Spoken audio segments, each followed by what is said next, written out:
Mic check, mic check. Mic check for live stream. Mic check.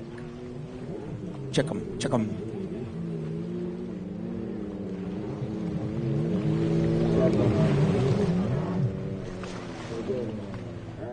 Expert GP and Pro Ski GP. Start making your way down to the line. We are live streaming right now.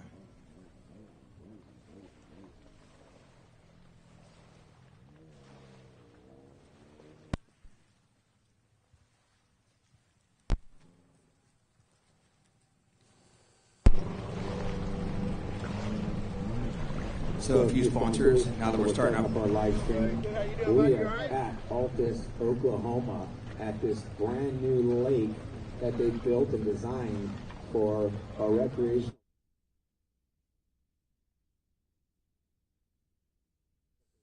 To put this lake out here and allowed us to come out and race and put on a great show for the locals and the people.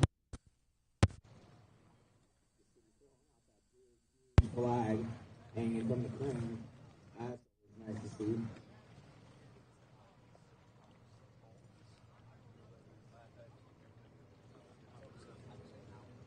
So it's out. Guessing Altus. It's Altus. That's what it is. So, thank you again for them. We got some great vendors back there. I want to say personally, the brats were great last night.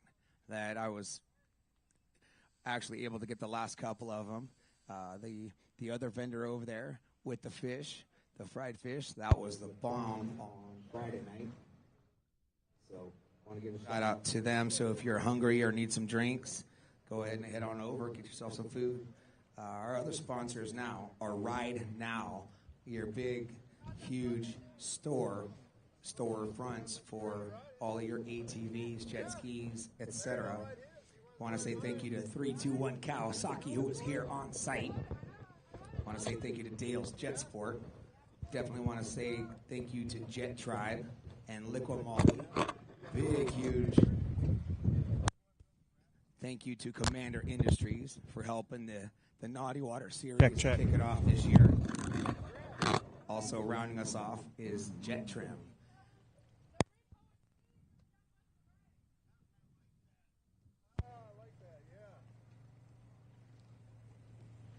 Looks like Justin's starting to make his way to the tower.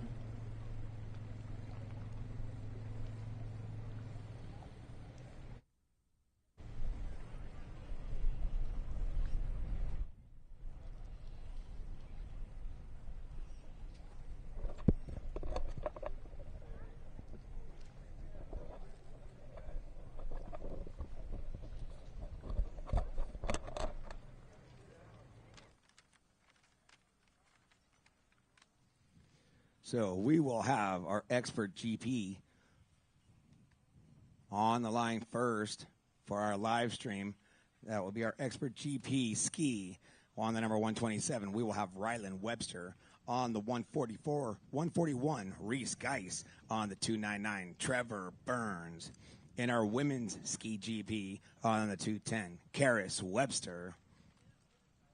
And our pro ski GP, we have two riders out there today. On the number 85, Jules Hopkins. On the 321, rounding us off, Justin Lewinstra.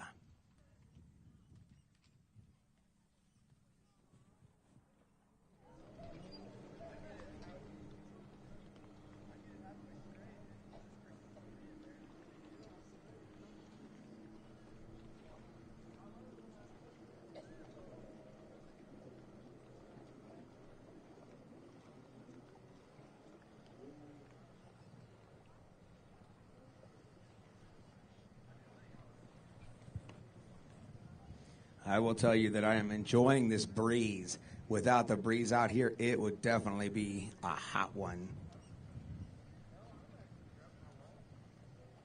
Got a little bit of humidity out here in the mid-state of Oklahoma. Looking forward to heading to Michigan tomorrow morning to get to the cooler weather, besides Havasu are here.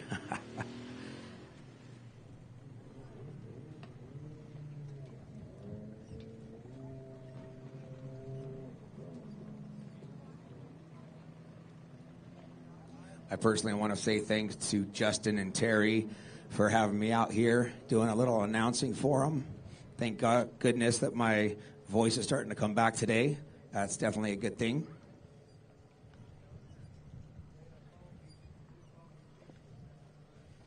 So Ryan, the other announcer for yesterday, thank goodness he was here.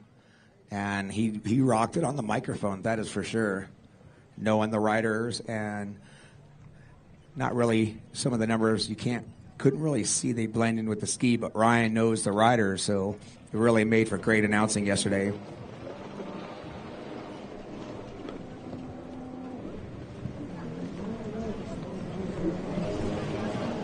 I think I can hear that ski all the way across the lake. I believe he's warming up. That is the 299.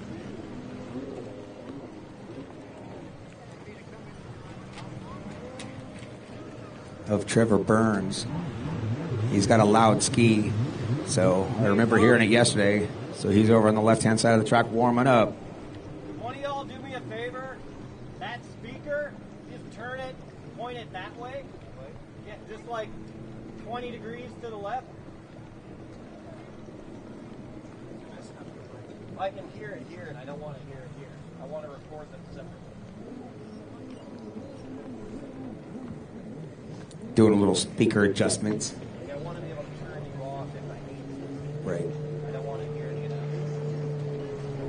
I can a little bit, but I don't want to. And I stand correct. At the 299, I hear whistle blowing. Justin Smith saying, let's get him going. So we need to get all of our experts and pros out there on the line right now. All experts and pros to the line. All experts and pros to the line. Tyler Ward, where you at? Karis Webster. No. The Jules Hopkins battled out there yesterday with Rylan Webster. Last night talking with Jules. Rylan, he's not going to let you go on this moto. These motos today. He's not going to let you know that. It's coming for you.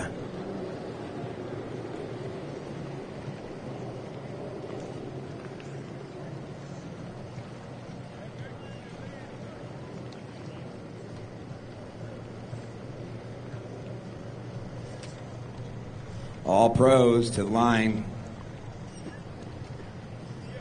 I only see one rider down there.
So for you, any of you that do not know, in 2 weeks at this same exact place, this venue, we will be having the Junior Star Nationals.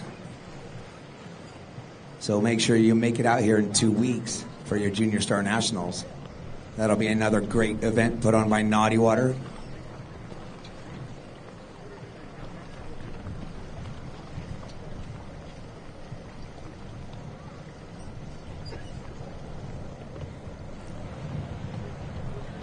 So this season, all across the United States, there has been a lot of racing going on. For, 4 weeks ago, Naughty Water had their second event in at Lake Havasu City, Arizona. 2 weeks after that was Bakersfield with Wild West Racing from Northern California. That was 2 weeks after the Naughty Water race. And then 2 weeks later, now we're back with Naughty Water in Oklahoma. Next weekend is in Michigan. The following weekend is back here in Oklahoma. And then 2 weeks after that is a race that Jim Alamillo and I and Bradley Alamillo, we will be tending Virginia City for an event. And then 3 weeks after that will be Sylvan Beach. Then the weekend after that will be Naughty Water's last event at Lake Havasu City. And then 2 weeks after that will be the Jetski World Championships in Lake Havasu. Lots of racing going on. The East Coast Watercross throwing it down with huge numbers for Region 8. And then you got the Great Lakes Watercross Series up there in Michigan, Indiana, etc. They're having huge turnouts as well. So also next weekend is a race in Reno, Sparks, Nevada, up near Reno. That's going to be another event. Lots of racing going on. And I believe this weekend right now there is a race up in Michigan for P1 Aquacross, I think it is. Yes. You have who? Tim Miller and Cooper Caldwell. They're from this region here in Oklahoma, at Texas, and they are up in Michigan right now for the P1.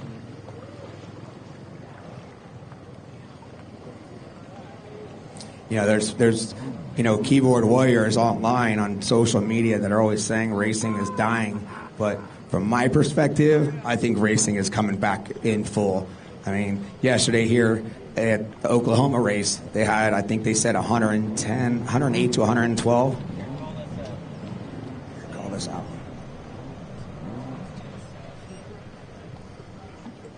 We also have our IJSBA South Championships and USA Central Cup August 1st through 4th at Lake Levon, Texas.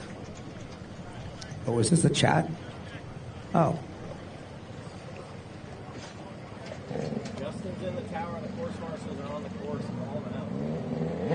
All right, we are waiting for our tower to be ready, our girls to be ready. Tell them to get in the water.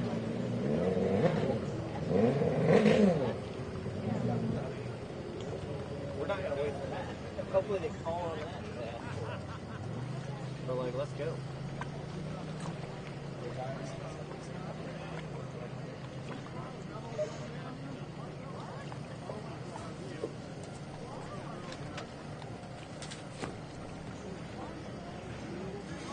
Terry right there. All right, I think Terry's heading over. All right, I see Norm Yee chatting on here. I'm looking at the laptop. Start without them, not a babysitting event. I don't know when that was written. That was a minute ago. So no, we were waiting on some paperwork and some stuff to get going.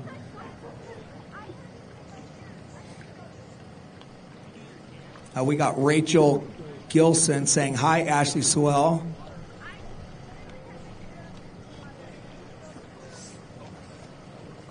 On the live stream. Where's all of our experts and GPs? We need you to line.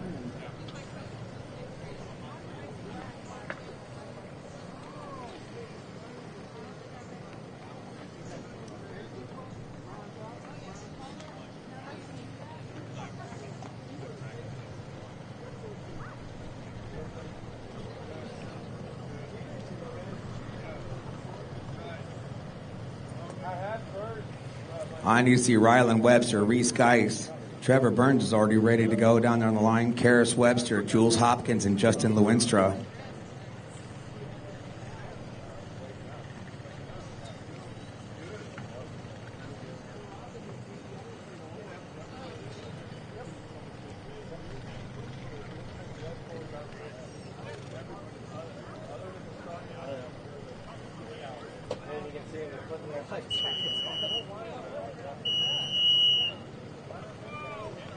All right, they're calling him to the line, or I've been calling him to the line. Justin's up there ready to rock and roll.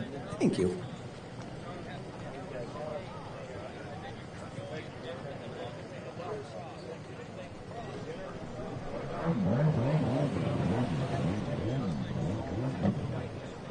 Yeah, we want to talk about shit.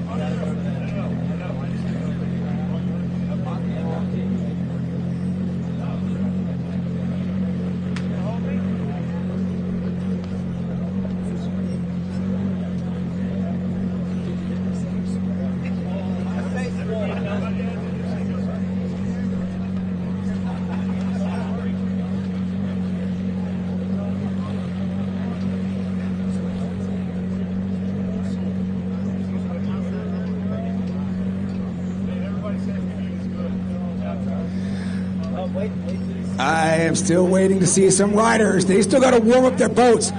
Ladies and gentlemen, expert GPs to the line. Pros, GPs.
I see Justin Lewintra down there on the line on the 3-2-1.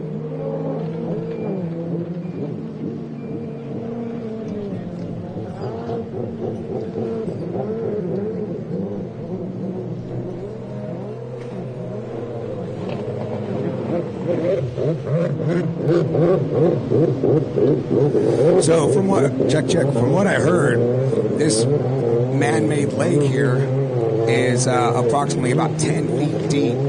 So when you get a lot of riders out there, it does tend to get it a little roughed up. I see Karis Webster warming up her ski.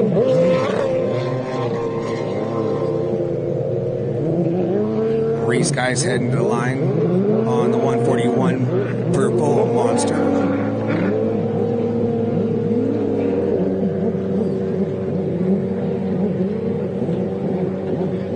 Have to call her Grimace from Sesame Street with the purple. All right, here comes Jules Hopkins on the 85, getting ready to head over to the line.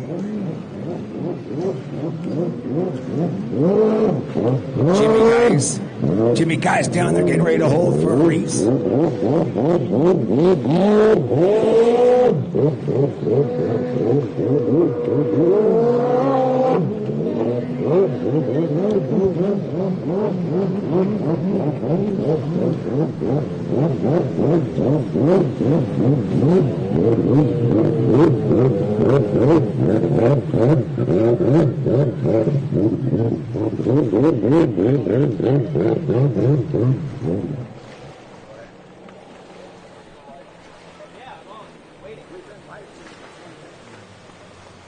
Let's go.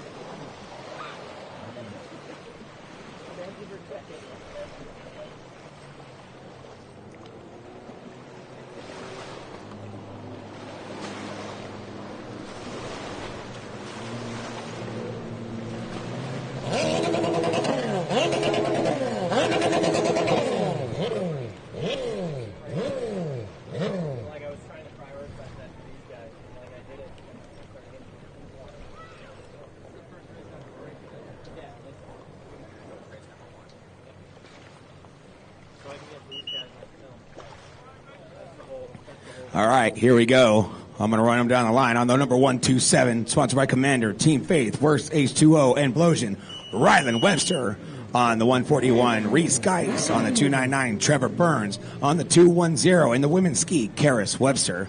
Here we go. He's going down the line. I will wrap you up with your racers. It looks like Jules Hopkins pulling the whole shot with Reese Geis behind him. Looks like Ryland Webster pulling the whole shot on the outside. He's got company. Somebody's trying to sweep on the inside of Ryland Webster.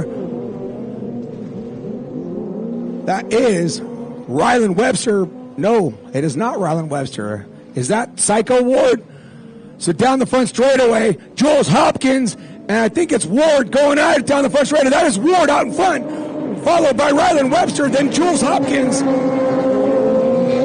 And then it's Trevor Burns, followed by Lewinsky, followed by Reese Geis, and then Karis Webster. That is your rundown for your expert women, your pro GP ski, and your women's ski. We got a rider trying to fix the goggles. I believe that was Karis Webster. Looks like our goggles might have gotten a little washed up. So down the back straightaway, check it out, Ward with the early lead. And it looks like Ryland Webster running in second. Where is Jules Hopkins? Here he comes working the inside split. He's going to be running in third.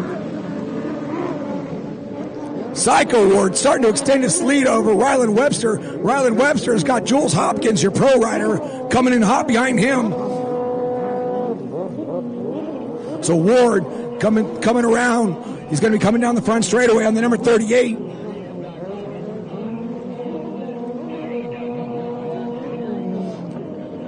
All right. Actually, Ward starting to extend his lead now over Webster. Ward putting it on today. So running in second place is Ryland Webster. Jules Hopkins, your pro rider, out in front for his class. And then it is Reese Geis, followed by Trevor Burns, running in fourth. Karis Webster running in fifth. Justin Lewinstra on the 321 is battling with Karis Webster. So right now it is Jules Hopkins in the pro class in first place, followed by Justin Lewinstra. Karis Webster out front for her women's ski class. And it is... He's not even on my sheet, but good thing I know the riders. Out there in front for the expert GP class is Tyler, the Psycho Ward. Yesterday, he said his boat wasn't running too well, so he's not feeling too confident. And he hasn't been riding for 4 weeks since he went down at the Lake Havasu race. But check out Ward coming down the front straightaway, leaning over, coming, sweeping real wide.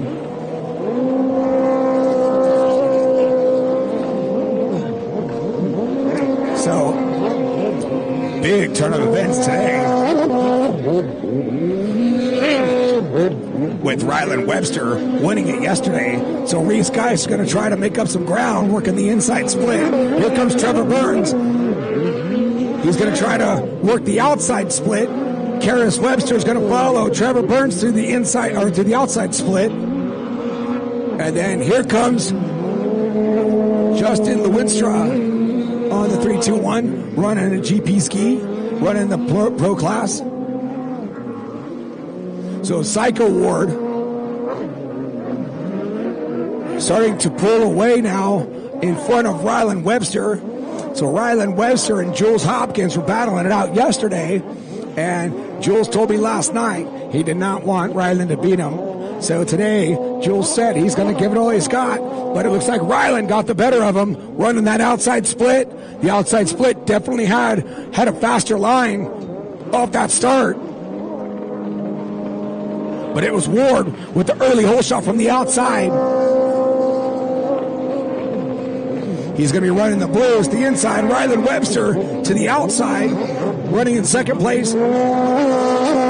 Running in third, but first for his class, Jules Hopkins. Here comes Reese Geis on the 141. She's going to try to work that inside split. Reese Geis looking real smooth on that inside, but coming down the front straightaway, Karis Webster looking real good. Look at her just lay that GP boat over. Right-hand turn, look how smooth that is. Like a slalom skier throwing out a beautiful spray. That's how smooth she is around the turns.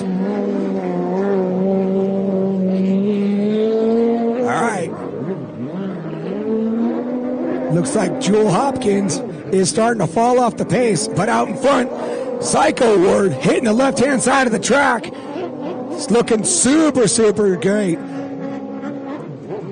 His confidence is coming back, so good job to Tyler Ward getting back out there, making a stick, not being able to practice for 4 weeks. He still got it, and he looks great.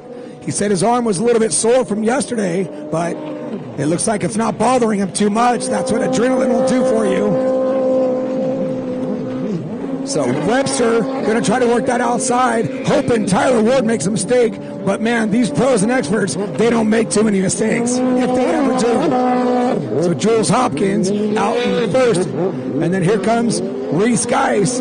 She is still on the hunt to catch up to Jules Hopkins.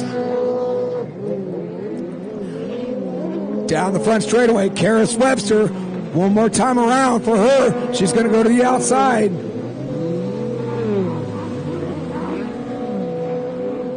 So on the back straightaway right now is your leaders. And it looks like Psycho Ward is starting to extend his lead over Ryland. So this is going to shake things up for the overall for the weekend, with Ryland Webster winning his motos yesterday and Ward coming in second. So today, if Ward can pull off 2 wins today, that's going to put Ward for first place overall for the weekend.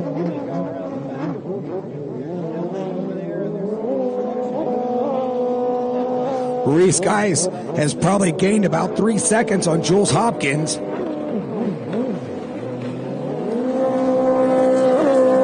Ward definitely taking it easy, coming down the front straightaway. Normally when he comes through there, he's going out super wide to set up and keep it on the gas. Ward to the inside again. Ryland Webster to the outside. Ryland looking extremely good these past 2 motos yesterday, and looking great today. So talking to Mama Bear, Brittany Webster yesterday, she was saying that Ryland Webster has definitely been going out, hitting the gym, and doing a lot of jogging with Cooper Scheck-Snyder. So all of that hard work that Ryland Webster's been putting in, he's putting on some of the best racing. But look at this. Ryland Webster started closing the gap, running that inside split. Look at he's closing the door on that last buoy on the horseshoe. But Ryland Webster now definitely within striking distance on Tyler the Psycho Ward. He's got 1, 2, 3 seconds over Ryland. Lonestar, he knows the leaders are coming around. So Ward's going to go to the inside. Ryland's going to go to the outside, but he goes out too wide. Not able to make something work with Lonestar in front of him. Ryland's got to get on the gas, get around him. Ryland getting in some of that pump wash. His boat wasn't able to stay hooked up too well. So see how they come together. But Ward's still out in front now because Ryland went out so wide. It definitely set him back about 2 seconds further behind Ward. They're running these guys 10 laps, so a lot more still to go. Where is Jules Hopkins? He is over on the right-hand side of the track with Reese Geis still on a charge to try to catch him. She is definitely starting to reel him in. Karis Webster attacking the track. She's riding extremely well, but I'm not sure if she's running her 1050. If she's running her 1050, she's definitely out horsepowered. But here comes Ward down the front straightaway with Ryland Webster. Ward, where is he going to go? He's going to go to the outside. Ryland Webster didn't quite set up right for that inside, but that's where he's going to go. He's going to see now on this lap if that's going to help him out at all. So Ward now on the right-hand side of the track coming into the merge off the split. And Webster's way off now. So now down the front, work on the outside is Jules Hopkins on the number 85, followed by Reese Geis. She's still ripping and getting it. Jules Hopkins, man, was on fire yesterday. He had a great hole shot on the inside on this start. But, of course, Ward and Ryland came out from the outside, out in front of Jules Hopkins. Now there is about a half a track between Ward and Jules Hopkins. So Reese Guy's going to work the inside, following suit behind Jules Hopkins. So Ward, white flag is out for Ward on the 38, way out in front of Ryland Webster now. So Ward's got clean water out in front. Ryland Webster running in second on the 127. One more lap to go for Ryland, working the outside split right here in front. Over there on the left-hand side of the track. Coming down the front straightaway, Jules Hopkins. One more lap to go for him. So Jules Hopkins killing it yesterday, stretching his back a little bit. Reese Geis looking so solid. She decides to go to the inside. She's giving it her all to try to catch that pro rider. But we all know Reese Geis, multi-world champion, can do it. And here we go, Justin Lewinstra on the 321. One more lap to go for him. Him and Karis Webster going at it in the back. Karis trying to catch up to AJ. So come down the front straightaway. Put your hands together for Tyler. Look at him sweep that. Hanging out the side of that ski. Looking great he is today. Tyler, the Psycho Award for the win. What a race for him. And coming in second place, laying it over, is Ryland Webster on the 127. You know who I haven't seen out there on the track was Trevor Burns. Where did he go? I know he was out there on the line.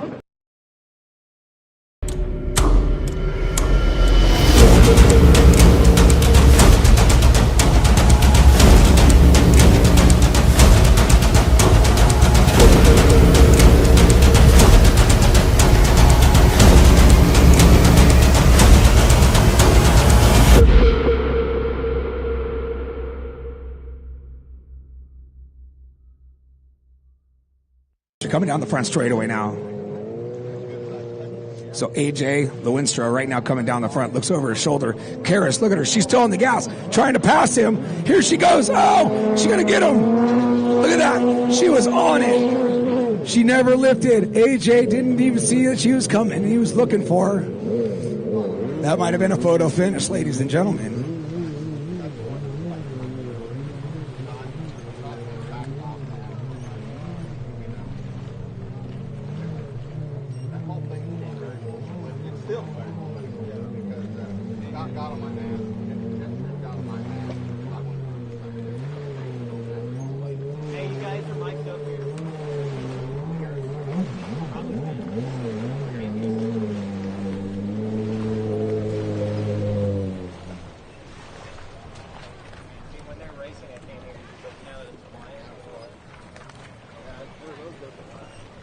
We definitely have some wind picking up here now today.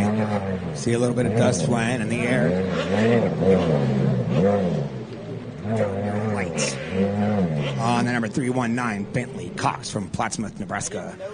Running this off for the 10 to 12 is the 405 from Oklahoma City, Oklahoma, Christian Bain. We also have out there is our junior ski 13 to 15-year-olds. On the number 27, Trent Cornett. On the number 1, Tristan. On the number 160, Andrew Vo. I didn't know this got updated, so tell your kid to caption it and show me right. So Justin Smith up in the Tower of Power saying start him up. So my sheet shows 2, 3, 4, 5 riders. I think there's 6 down there on the line.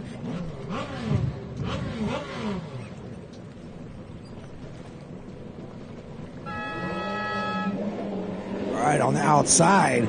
Wow. I believe That might have been Christian Bain with the hole shot.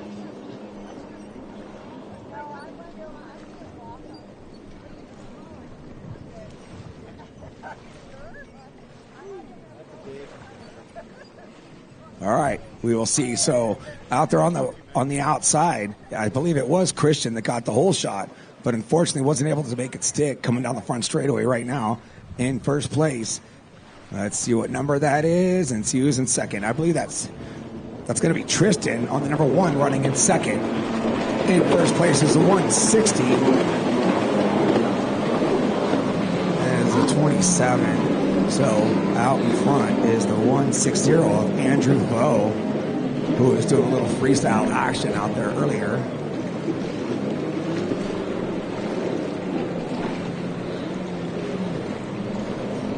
So, no, I was stand corrected. The number 1 of Tristan now coming down the front straightaway.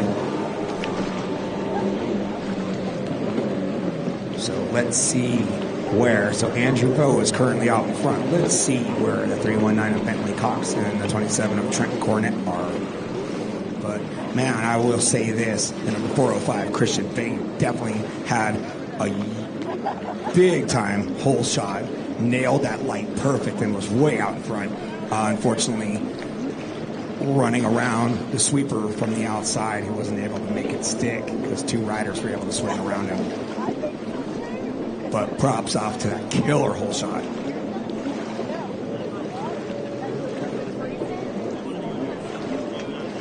So if I'm going to guess, it's probably Andrew Bowe out in front.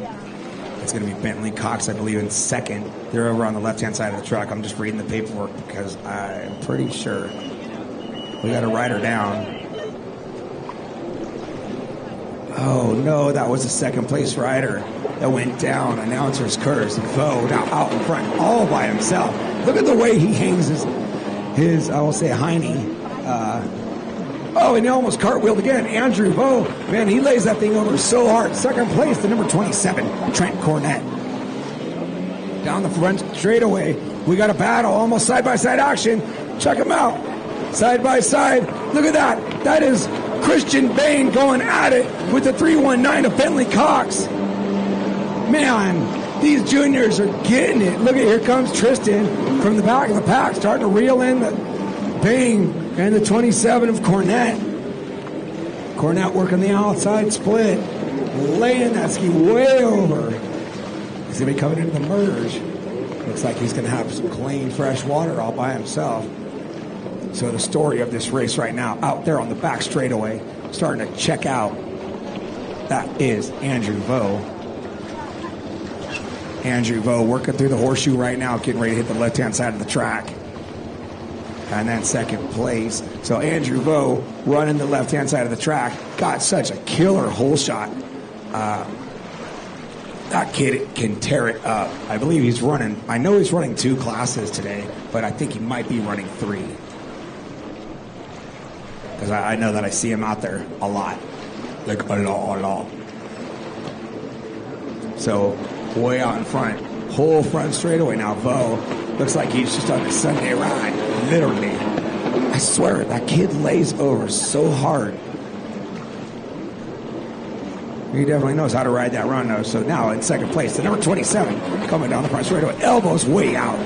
I've always loved that riding style. That is Trent Cornett working the outside split. Did a little quick stretch to the back. Now down the front straightaway, we have the 319 Bentley Cox. He sets up those turns pretty good. He lays that super jet over pretty good. Here comes Tristan. Now getting ready to work the outside split. And check it out.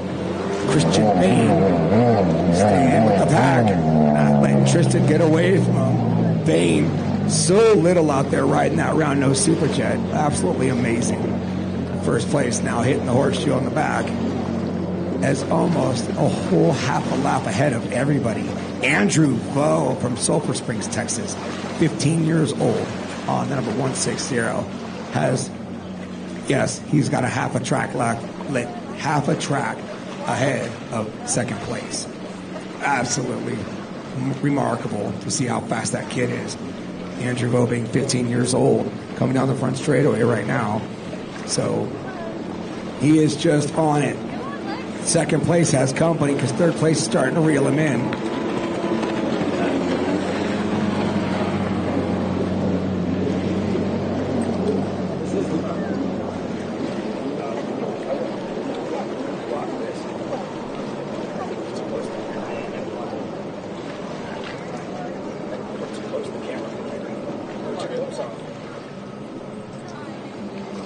All right, Andrew Vo getting the white flag, coming down the front straightaway is your second, third, and fourth place riders. So second place, the 27. No, wait a minute. That is the 319. The 319, Brentley Cox. For some glamour reason, I missed it. Brentley Cox was able to get around Trent Cornett. And Tristan still put it on, staying with the pack. Not sure what happened to Trent Cornett, but that's going to bump him down a spot. Well, Andrew Vo is going to pull the win, followed by Trent Cornett, and then it's going to be Tristan for the 13 to 15-year-olds. And then in the 10 to 12-year-olds, it is going to be Bentley Cox, followed by Christian Bain. On the line, junior ski, women. Women junior ski, I see them down there. Wait, Moto 3 is what? Moto 2. There's junior ski women. Moto 2? Yeah. That's what's on the line right now, it's Moto 2. On the line. Yeah. That's what I was calling it, to be on the line. Okay, I got my wrong pack. Moto 1 is on the line. All right, put your hands together for Andrew Vo. Doing some awesome freestyling earlier. He came around this white and red buoy, and boy, I'll tell you, he hooked it, and I saw feet trying to touch the sky. Okay, I made it.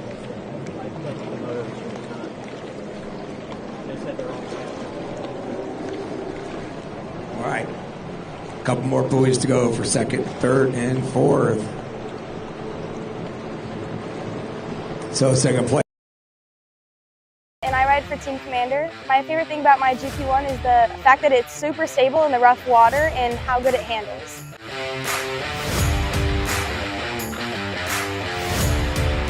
My name is Karis Webster and I race the Kommander 1050 GP1. My favorite thing about this ski is it's a perfect transition from junior lights to the GP class.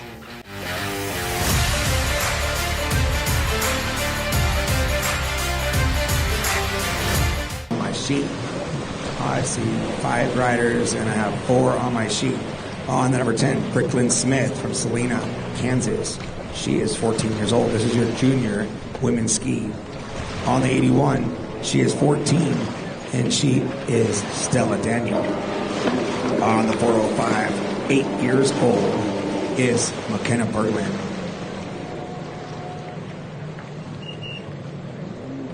And the 698, and I'm going to get it wrong, and he just went over it with me.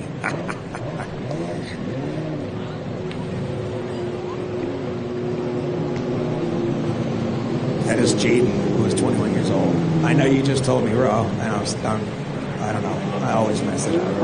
You just literally came over and told me it.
All right, looks like Bricklin Smith on number 10 on pole position. Looks like the 405, McKenna Berglund has pole position on the outside. Let's see who pulls the whole shot. This has been some great racing in the junior ski women because they've been going at it. McKenna Berglund and Bricklin and Stella, they've all been going back and forth.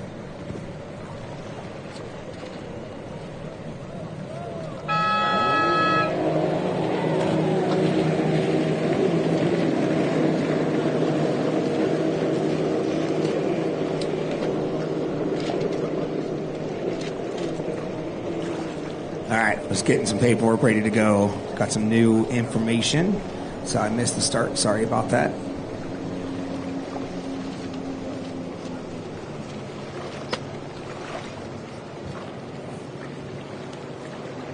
Sweet. Okay, I got some new paperwork for the second round of today. But I'll tell you what, I know exactly who that is out in front. Down there on the knees, that's going to be McKenna Berglund on the 405. Check her out. She's always on her knees. That's how I knew it was coming down the front straightaway. That is the 698 of Jaden. And then the number 10, there goes Bricklin Smith. And then it is the 81 of Stella Daniel. Oh no, second place rider went down. Once again, don't forget, these are junior. This is the girls ski. Our young women out there. So I know we talked about it yesterday, but I want to give a little backstory about that number 10. That is the ski that Kommander basically gave away last year at the World Finals. So what they did was put it out there that if you're a junior rider, put together an interview or something and telling you about yourself.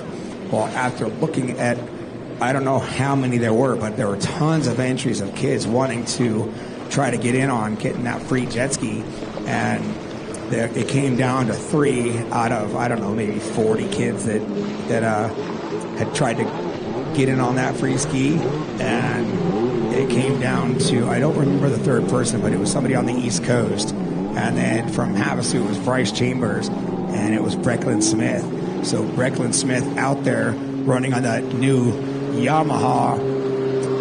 It's great that she won it because she's out there riding right now her brand new Yamaha. Well, it's not brand new, it's almost a year old now, but for her to be out there racing instead of borrowing other people's skis as she just started getting into racing, for her to win it, Bricklin Smith, she won it and she didn't sell it. She decided she wants to race and keep going, and that is exactly why she won it.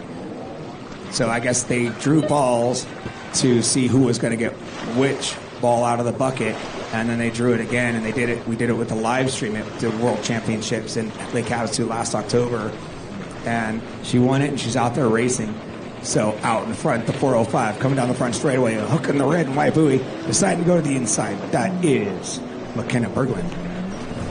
Following suit, look at her getting low over the handlebars, perfect riding style, is Bricklin Smith running in second. So she's got to get on the gas. She's going to try to work the outside to make a move on Berglund. So now coming down the front straightaway is going to, I believe, be, is that Stella Daniel or Jaden? Scared me. That is the number 81 of Stella Daniel, currently running in third, and then coming down the front straightaway is Jaden on that 698.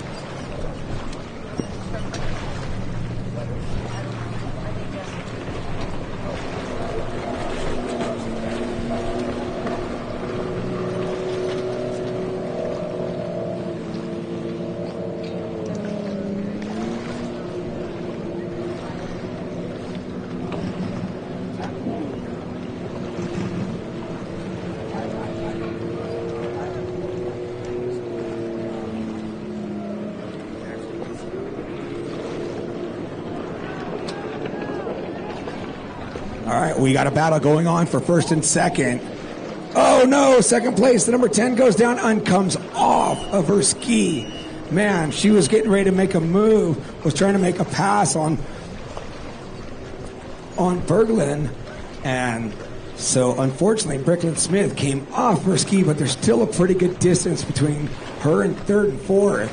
So if she can get back to her ski and get going, she is up on her ski. Course marshal's right there. The yellow flag's out, being on it. So come on, Bricklin. We were just talking about you getting out there racing. Get that Yamaha fired up because you got two more riders coming in hot behind you. So there she goes. She got it going, and she is back standing up right away. So down here, the story of this race, and she was killing it yesterday as well. She is getting 2 more laps to go. Look how little she is. No, this checker. Oh, it is the checker. Okay, put your hands together. I thought it was checker flag was coming out. 405, McKenna Berglund for the win. Like, don't make the this W. Yo, this is race 2. Race 3 is up. What is lined up? What's up? They were talking about wanting to do a bunch of interviews real quick. I mean, you gotta walk far I know, away. that's what I was saying. I was going to walk back. Yeah, go do that. Like, is that yellow four-wheeler? That's about as close as you can be. Be sure you're out of the way of this pole. You know what I mean? But so, hey, you might run out of time ahead of this next race starting.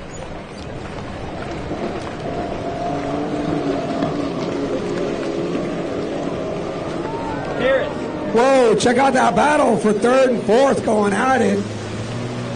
Jade and Daniel coming in hot on that last lap. Coming down the front straightaway, side by side. So you're probably going to run out of time before they start this next race. Yeah, I'll just go tell them. Yeah, like do it like as soon as like sports spec stops. Yeah, I can do it like right there. Or I can do it in the water. I'll do whatever. Just come over here. Okay.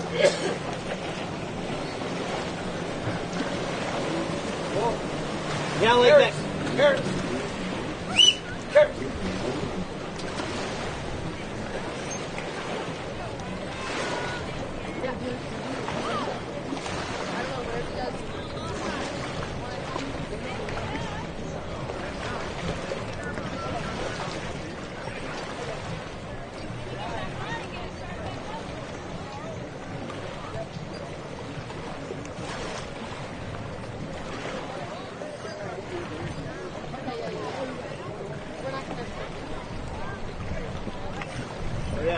Do it by that quad.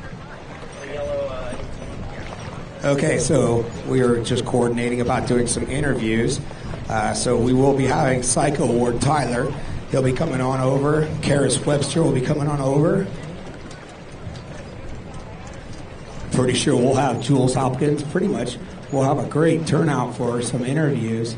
So Karis Webster, she will be the first one up after the sports spec. And I got to start figuring out what kind of questions I'm going to ask her. Hey, Karis, can I ask you about your foot? Huh, Karis? She can't hear me. She's over there giving a little hug to Bricklin Smith.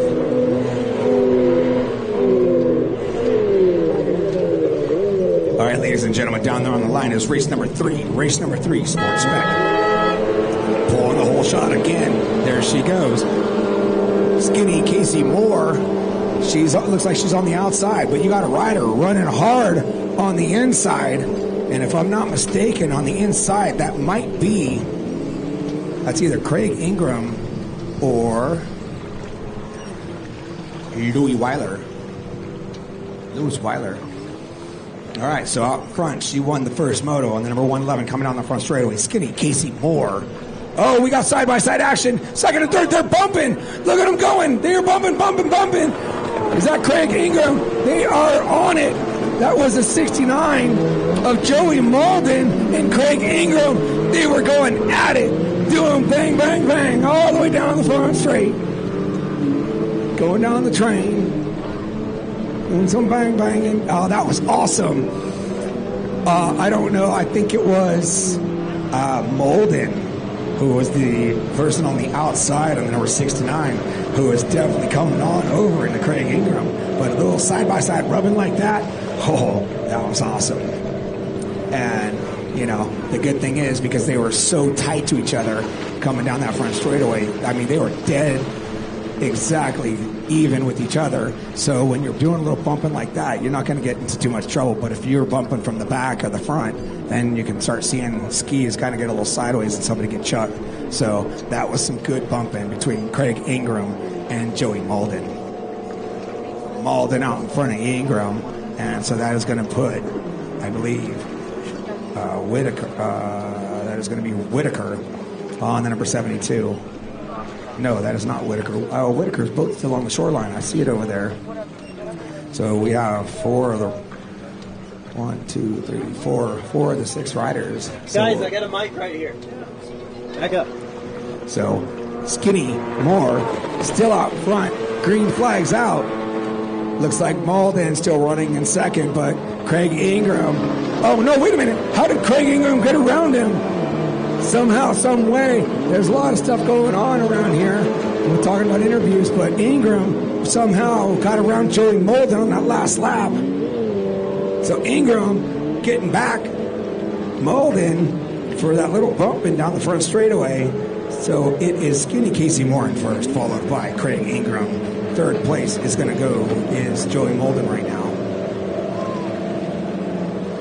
I do not believe Noah Fleming is out there, and neither is Sean Whitaker. So that is going to put Louis Weiler in fourth.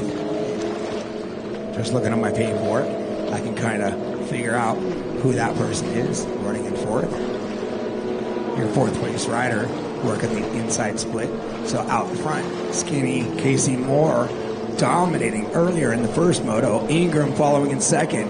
He is staying on the pipe on his sport spec class, trying to catch Skinny, but it ain't gonna happen because Skinny is very, very smooth on that beautiful painted pink and black ski with the bright green numbers. Very easy to read. Thank you. I see the courtesy flag halfway coming out, but there he goes down the front straightaway, working the outside split. The number 111, Skinny, down the front straightaway now. On the number 10, Craig Ingram, your multi-world champion in the Seadoo 1100 class. Malden now running in third. Still, like I said, I don't know what happened on that last lap. Craig Ingram was able to get around Malden. So it is in fourth place, Louis Weiler.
All right, so Skinny starting to extend her lead over Ingram.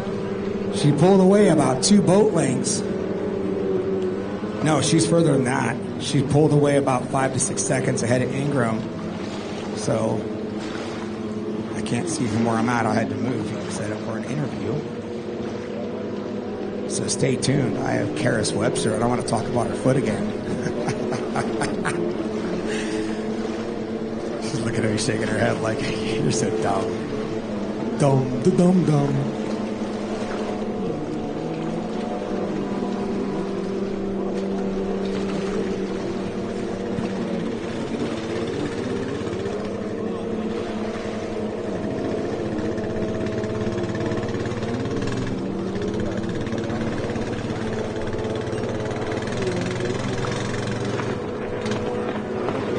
All right, white flag is out for skinny Casey Moore.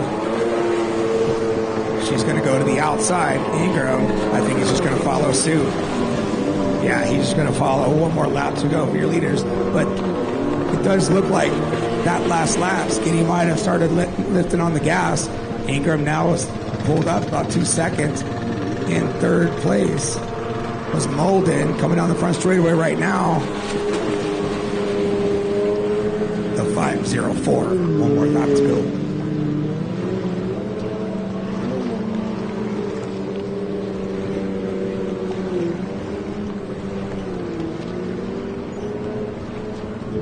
Jason, you have to move over. You see the pole? This post?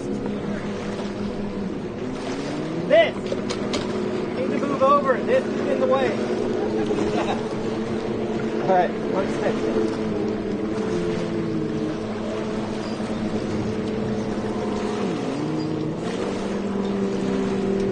I got a good foot.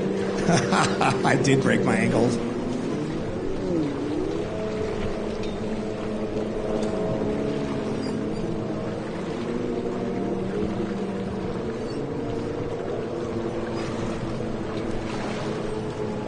All right, put your hands together for Skinny taking the win with Craig Ingram in second, Molden in third.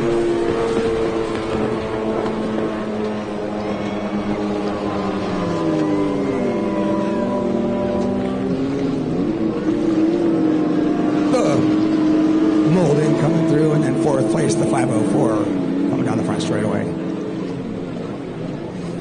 All right, ladies and gentlemen, I have down here with me, kind of chilling here in the water. The water feels great. What do you think about this venue, Karis Webster? I think this venue, I love it so much. It's different than what we have back home. I love the crowd here, and I love the tracks that Justin puts out, putting out some really good racing opportunities. So you're digging the Naughty Water series then, huh? I'm digging it. Nice. But you've also done some racing here with Naughty Water in the past in the Texas series, right? Yes, I have. I raced the 2022 season and some of the 23 season. Okay, so tell me how you've been doing today. You're running 2 classes. Explain to everybody on the live stream what you've been doing. So I'm running 2 classes, Mod 1100 and Women's GP. I'm running with the Expert and Pro GP because no other girls are signed up for Women's GP, but I'm actually happy I'm lined up with the Expert GP because I think it's really good for me to try to run their pace and to train hard and learn how to be faster. Nice. So how do you think you're doing? I mean, are you getting good starts? Are you hanging with them for a while? Because I know that you're still with the pack. What do you think? Well, I think there's definitely room for improvement, always. I'm on a stock motor, and everyone else on the line is modded out, so I'm pretty proud of myself for running the pace and staying with the pack. Well, you and your brother have been doing something different because you guys are on fire. Tell me about that mod classic you're running now. So, Mod Lights, I love it so much. It's so much fun.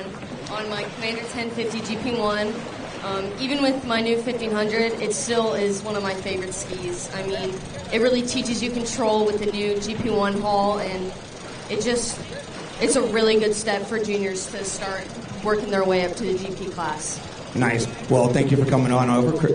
Hey, good luck for the rest of the day, and awesome out there. Keep it up. Karis Webster, ladies and gentlemen. You're very welcome.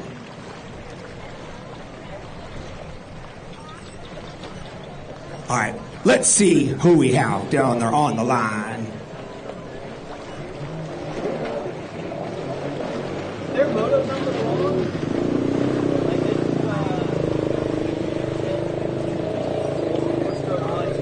Like it's moto 4. Okay. Down the line, ladies and gentlemen, Tower's got 5. your novice 4-stroke lights.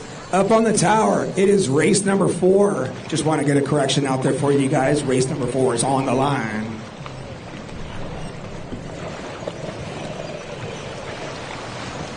Who do we have down there, Jason Ward? Well, I don't know, Jason Ward. Let me look. We have on the number 106, Javier Falcon taking the win in the first moto today. On the 698, Mike Liu. Tower, this is race 4, not 5. On the 41, Tristan Heiberg. On the 86, Tyler Henderson. On the 43, Lily Wright. On the 160, Andrew Vo.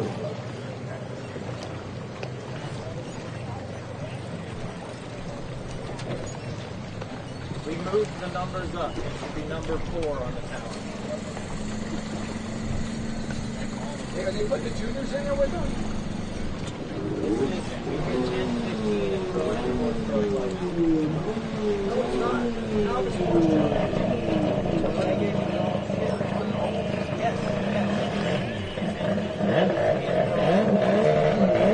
So we have a lot of riders down there. We also have the 10 to 15-year-olds. Four-stroke lights. On the 319, Bentley Cox. On the 405, Christian Bain. On the Pro-Am 4-stroke lights, we have on the 021, Travis Palinga. On the number 5, Mike Miles. And rounding us off, Joe Borelski on the number 6.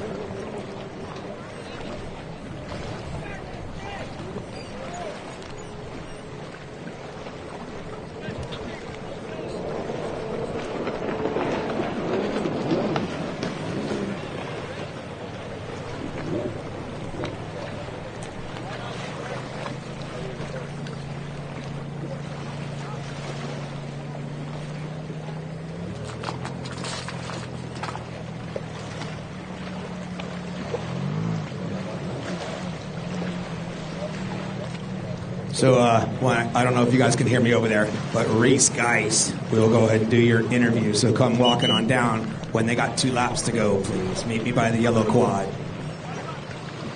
When they have 2 laps to go, we will do your interview next. All right, down there on the line on the number 106 on pole position, Javier Falcon. Check that out. That was Bentley Cox on the 319, pulling the early hole shot on the outside. Yarded, nailed that start perfect. Who is the rider on the inside? That is Joey Falcon pulling the hole shot. I believe it was him, because he had the inside line. But around that first buoy, we got a rider that went down. Looks like the lanyard might have popped out. So we got 4 coming down the front straightaway. Who is out in front? That is Bentley Cox with the early lead. Followed by, that is Vo. Oh, side by side with third and fourth. Third and fourth. So it's Javier Falcon out. It's Bentley Cox out in front, followed by Javier Falcon, and then it is Travis Palinga in second, followed by Javier Falcon. So it was Palinga and Falcon going at it down that front straightaway.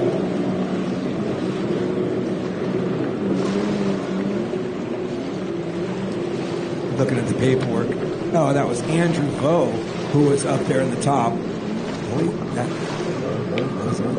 I'll catch him when they come back around. But your battle out there that I definitely saw Javier Falcon, Andrew Vo, and Bentley Cox, but coming around the horseshoe in the back right now is Bentley Cox on the 319 in your 10 to 15-year-old class, who is running and strong behind him, I believe, is Vo, and then it is Palinga. Travis Palinga is second. Palinga is second. So it's Bentley Cox. Because there's 3 different classes out there, I'll try to do what I can. It is Palinga in first, but he's in second in the moto.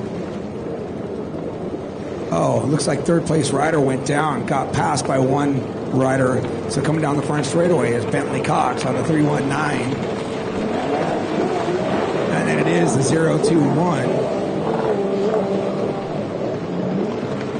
of Travis Palinga, followed by Vo, and then it is a 658 and then the 106. The 658 or 698 is Mike. He just told me this yesterday and today how to pronounce his last name.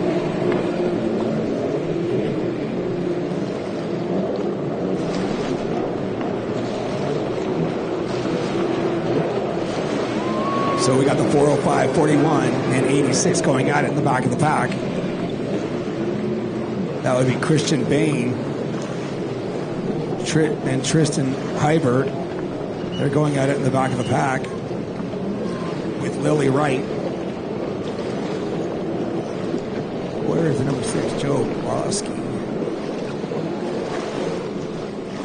Top 3 riders hitting the horseshoe right now on the back. Top two riders hitting the left-hand side of the track, way out in front. Man, this kid, Bentley Cox, Andrew Vo, those guys going at it, and it is Travis Falenga. These kids, they go to World Finals. They're going to be fast. They're going to be a force to be reckoned with, that is for sure. Bentley Cox getting way low. Gosh, what I would give to be a kid and do race like these guys are. Yeah, it is Vo running third on the 160. Fourth is the 638. That is Mike L.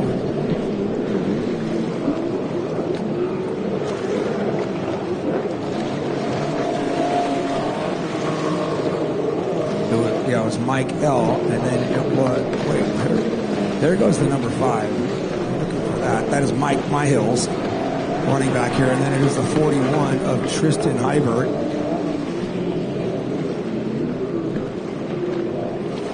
Christian Bain was right there with the two riders I just pronounced, and he is falling a little bit back as the 405. Look at how little that junior is. And then there goes a number 86. That's Tyler Henderson, who's battling right now with Christian Bain. You have a battle right now. You got 1, 2, 3 between 4 and 5. They're hitting the back of the horseshoe, getting ready to hit the left-hand side of the track. Looks like 5th place is trying to make a move on 4th place. He's sweeping hard on the outside.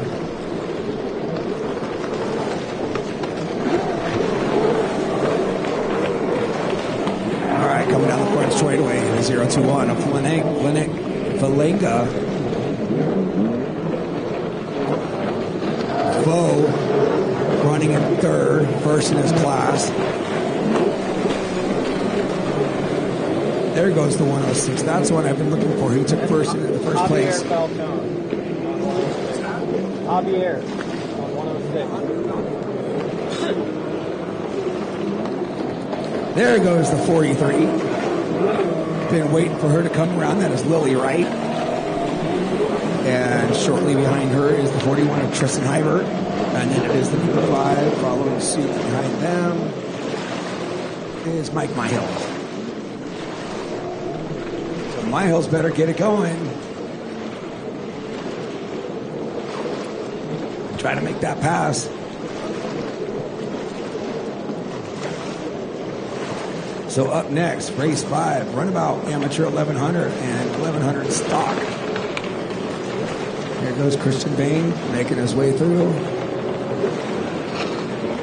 On the left-hand side of the track, first and second, still running strong.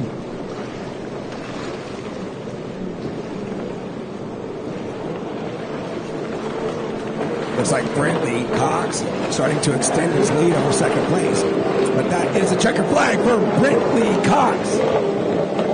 Pulling the first. And then that is going to be Travis Falenga for first place for his class. So that's going to put Bentley Cox and then Christian Bain for the 4-stroke 10 to 15s. Travis Falenga and then Mike Myhills and then Joey Barleski for your Pro-Am lights. And then it is going to be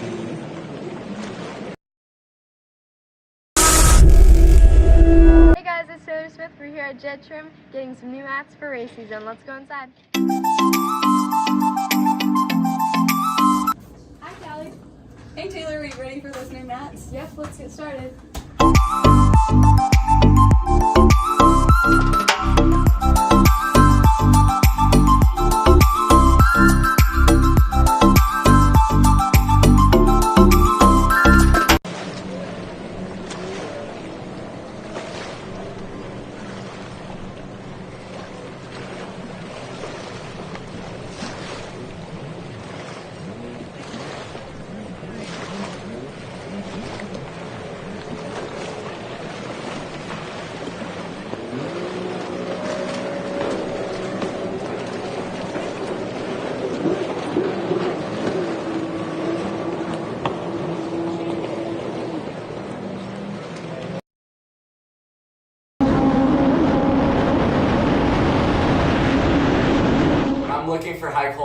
performance oil, Liquid Moly Marine is my go-to oil. 2-stroke and 4-stroke, on and off the track.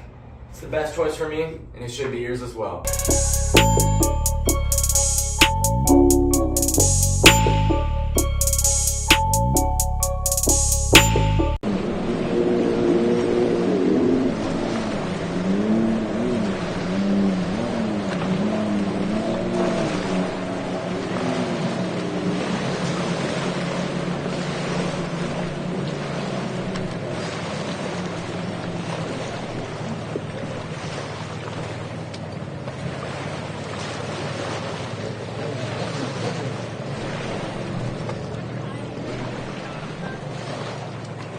So can you all not hear me, the Kommander tent group?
Okay, I am back. Had to do a little speaker adjustment. Can y'all hear me out there on the sandy point now? I'm not sure how to do some moving because it seems like the people on the point can't hear me. So out there, we have a Runabout Amateur 1100 Limited on the 308 Ryan Smith, and the Runabout Amateur 1100 stock is on the 319 Sean Cox, on the 301 Scott Wilson, on the number 11 Ashley Sewell.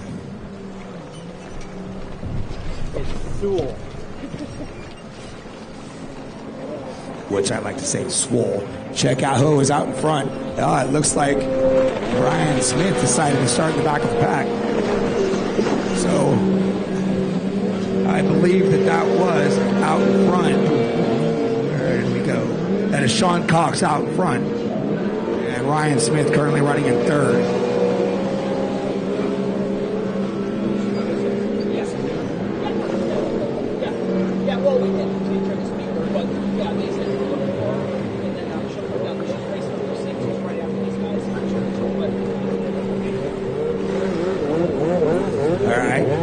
Confirmation. My next interview will be after her next moto, Reese Geis. Hey, Jimmy, Reese Geis. I was wondering how he got over here so fast. He rode the quad. All right. Sean Cox on the 319 still out in front.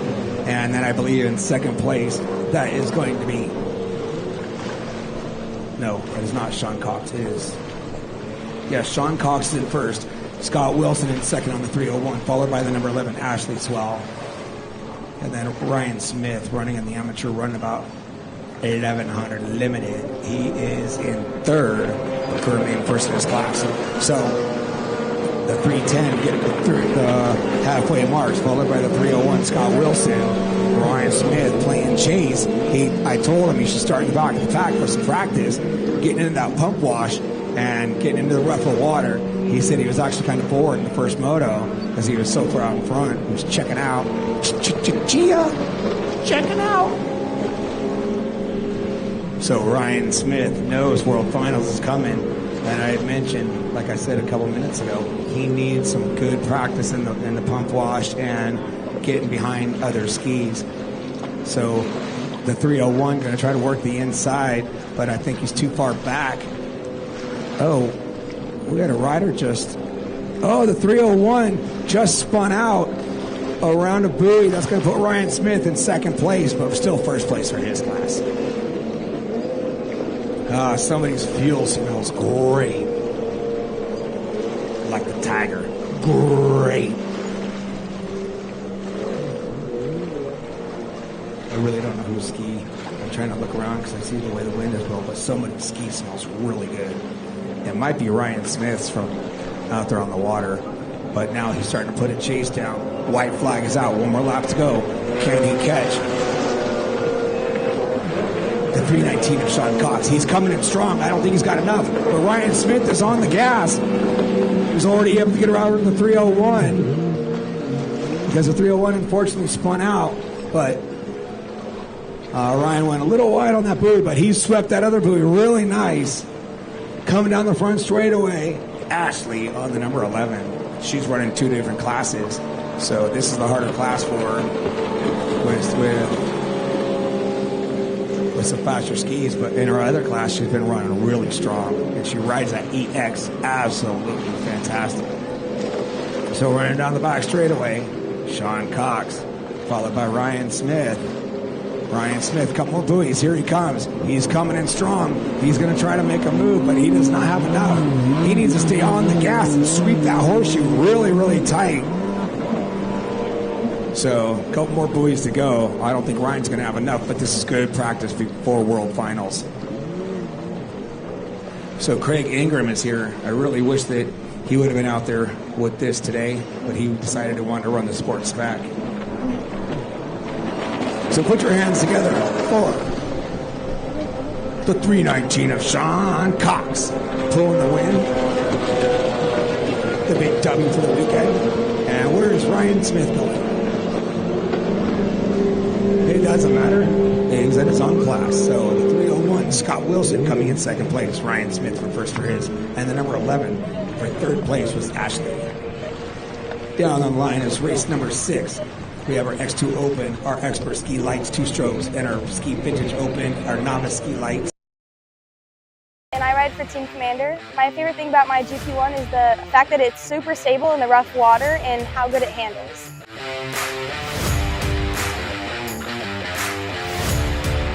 My name is Karis Webster, and I race the Kommander 1050 GP1. My favorite thing about this ski is it's the perfect transition from junior lights to the GP class.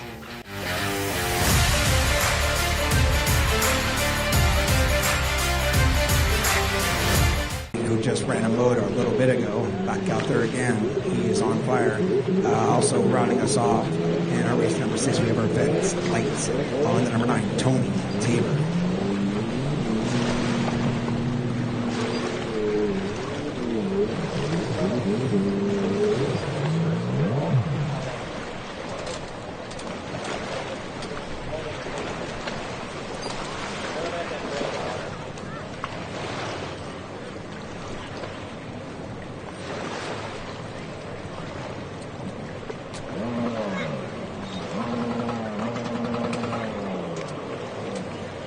We have down there for race number 6, 1, 2, 3, 4, 5, 6, 7, 8 riders.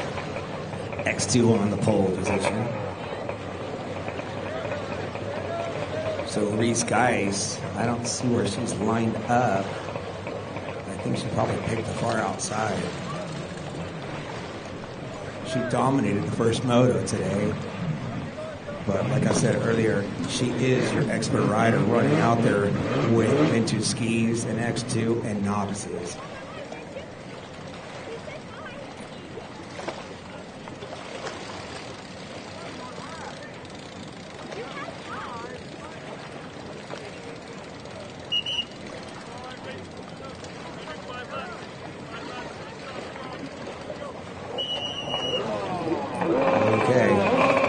X2 is on pole position.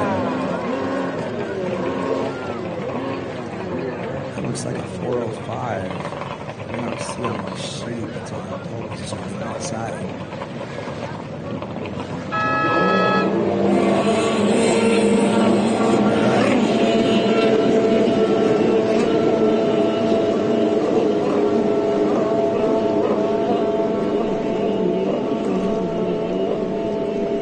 Well, I hear the 550 out there. I was looking for Reese Geis.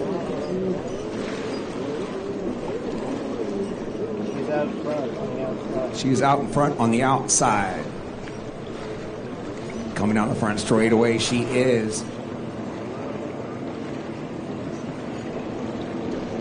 She's got company. There's a rider right there next to her. Reese Geis out in front with the lead, followed by the 405, not on my sheet. It is the number 9, Tony Tabor, then Adrian Fisk. And then it is the 43 of Jeff Wright, and then Rob Butler. And then Shannon Watson on the X2. Here comes the number 9, Tony Tabor. Not getting a good start, I don't think.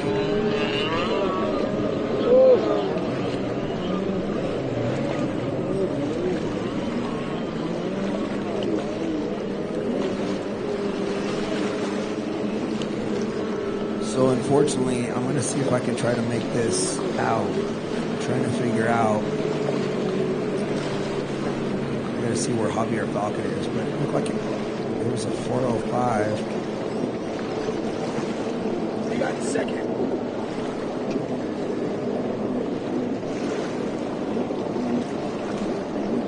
So blistering up the left-hand side of the track, Reese Geis.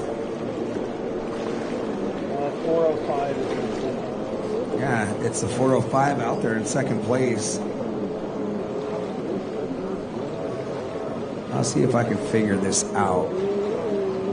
Once I start breaking it down, Reese Geis out in front, way over the bars. She's keeping that Yamaha roundhouse hooked up in the water. Second place, the 405. You know what? That riding stance, I'm willing to bet that that's Javier Falcon running in second place. He just switched boats. And running in third place is the number 9, Tony Tabor, unless he went down. And then at the 34, Jeff Wright winning the vintage 550. In second place is going to be Rob Butler.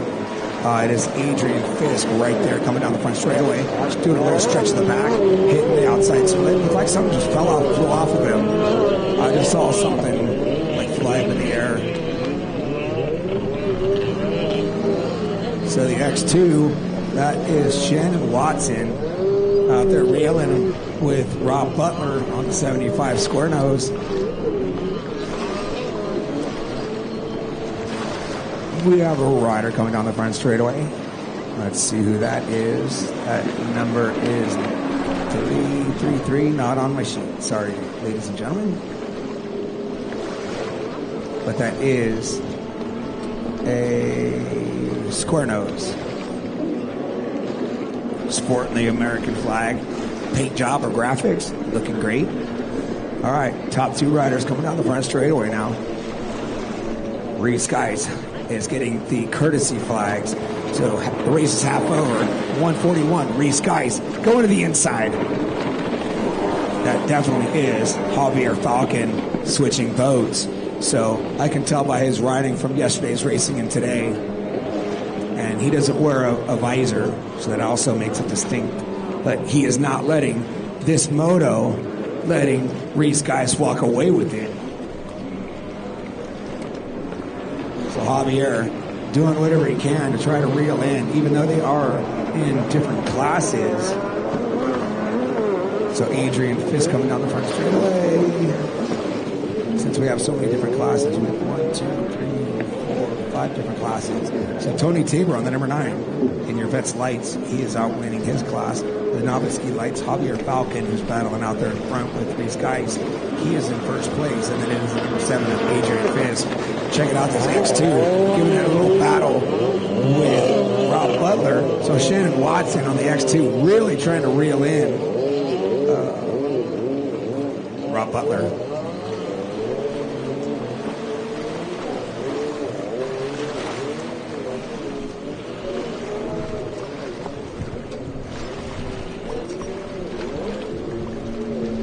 So who is this coming down the front straightaway? Of course, you can tell by her riding style where she's coming straight at us. Reese Geis, blistering it out there on her round nose. You know, she used to race SXR 800. I don't remember ever seeing her race a round nose. Maybe I have. I don't know. I'll talk to her about that when I do the interview that she will be doing coming up. So Javier Falcon tearing it up on that 405 machine.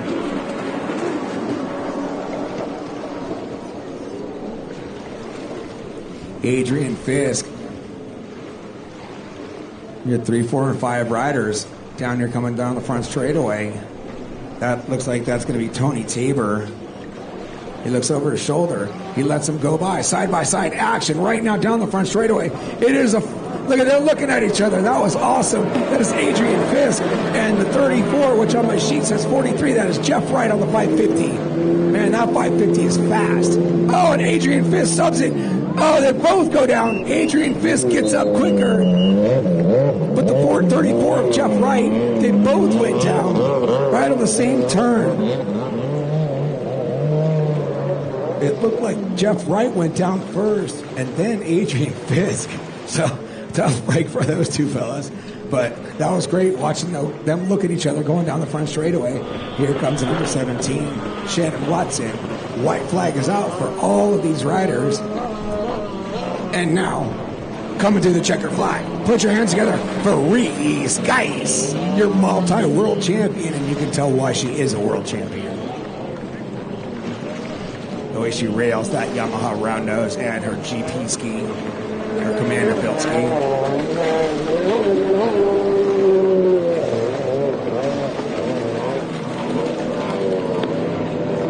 So it looks like that last lap, Javier Falcon on the 405 decided to take a chill. Didn't want to push it anymore to try to catch Reese.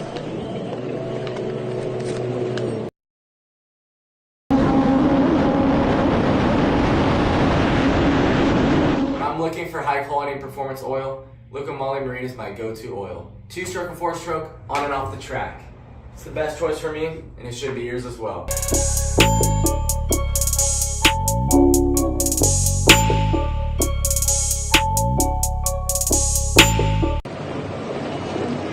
Adrian Fisk. His you know what? Something didn't fall off of him, but it looked like he's got something dangling from him. Might be his goggles, but yeah, he's got something shiny that's dangling from him. So down there on the line, thank you for being down there, ready to go. Your Runabout amateur rec lights, which is your Seadoo Sparks and your Yamaha EX. Taking 4th place on the number 99, Noah Fleming. Taking 3rd place in the first moto today on the 636, Matt Reeves. On the number 11, Ashley Swell. This is the class that she dominated, was doing great in yesterday. And taking 1st place in the first moto today on the number 32, Josh Tagg. Race number 8 in staging. Race number 8, your modified ski 1100s. Got 5 riders that she down there. The brother and sister battling out again. Karis Webster and Kate Webster.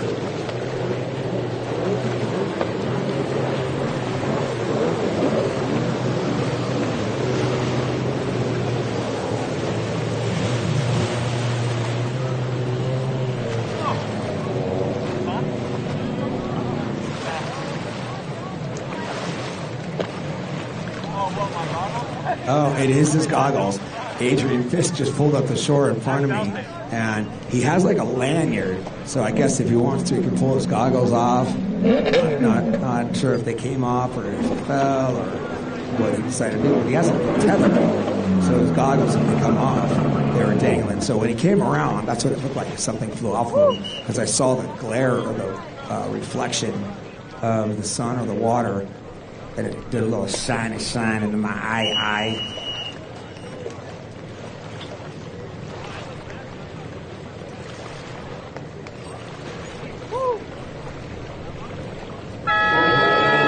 All right, here we go. Looks like the Seadoo Spark pulled the whole shot with the early lead, but it looks like those EXs are starting to reel him in. That looks like the number 11. Ashley was trying to sweep that spark, not able to make it stick. Oh, Ashley's on the outside, excuse me. So Pull on the lead for the inside, coming way over, taking the line from Ashley. That was a great move to put some whitewash in front of Ashley. So it is the 49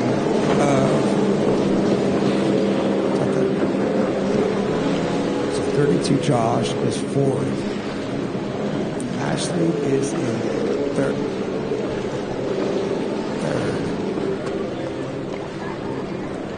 We'll catch them when they come back around because that person out in first place, that number, I got a little spray.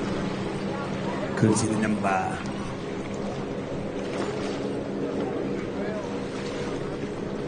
First place already starting to extend his lead, so I can tell you 140. in third place on the Seadoo Spark, or actually currently running in second place, is Matt Reeves on the 636. First place is 140.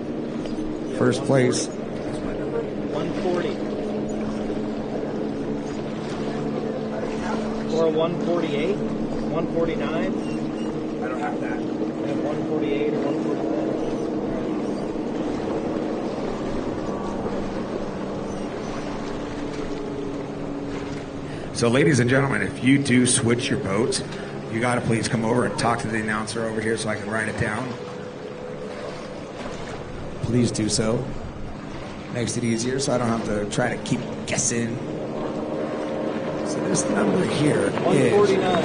is 149, not even on my sheet. Darn it. So I can tell that is the number 11 is, oh, there it is. It's Brianna Weiler. Yes, so it is Brianna Weiler who's out in front. Thank you. I just got corrected. The race number 7, which was on the bottom of the first page, and one name. That is Brianna Weiler out in front as your junior Rec Lights. Thank you very much for helping me out with that. So she's out there tearing it up. Brianna Weiler on the 149 on our EX. Junior rider racing out there with the amateur Rec Lights. I think that's the Yamaha and the new glass.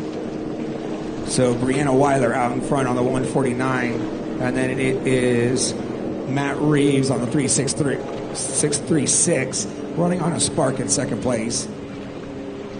Third place is going to be Ashley Swell, and then 32 of Josh Tagg.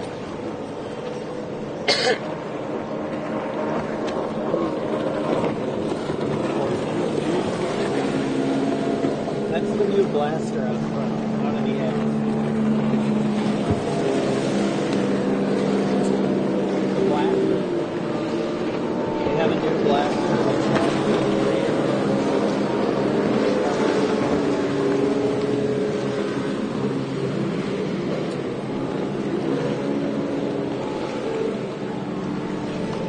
We'll do it right when they finish, right about where that girl is.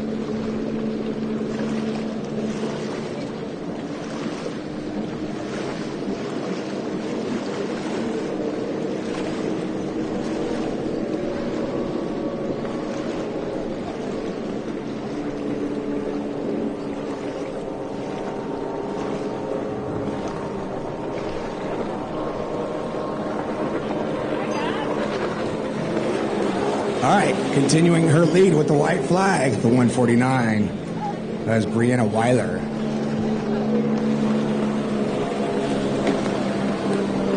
Here he is, guys. Who's in second? Matt Reeves.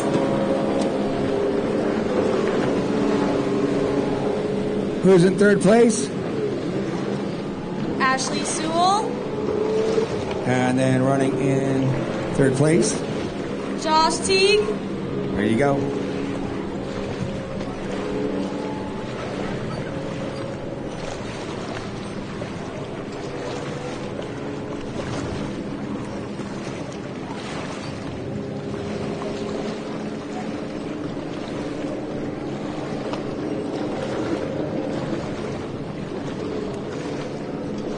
All right, half a lap left to go for your wire-to-wire winner, dominating the junior class, Brianna Weiler on the 149. Hey, Reese, what do you think about a junior rec rider? It's a girl out there just dominating. What do you think about that? Oh, I always love to see a girl dominating in front, you know, girl power. Got to keep the sport growing, especially with all the ladies that are joining and upcoming. Awesome. So she is a junior rider out there riding on a runabout. Put your hands together for the 149 of Brianna Weiler. Running in first place is the 636 Matt Reeves coming through the checkered flag. And then it is going to be Ashley Swell.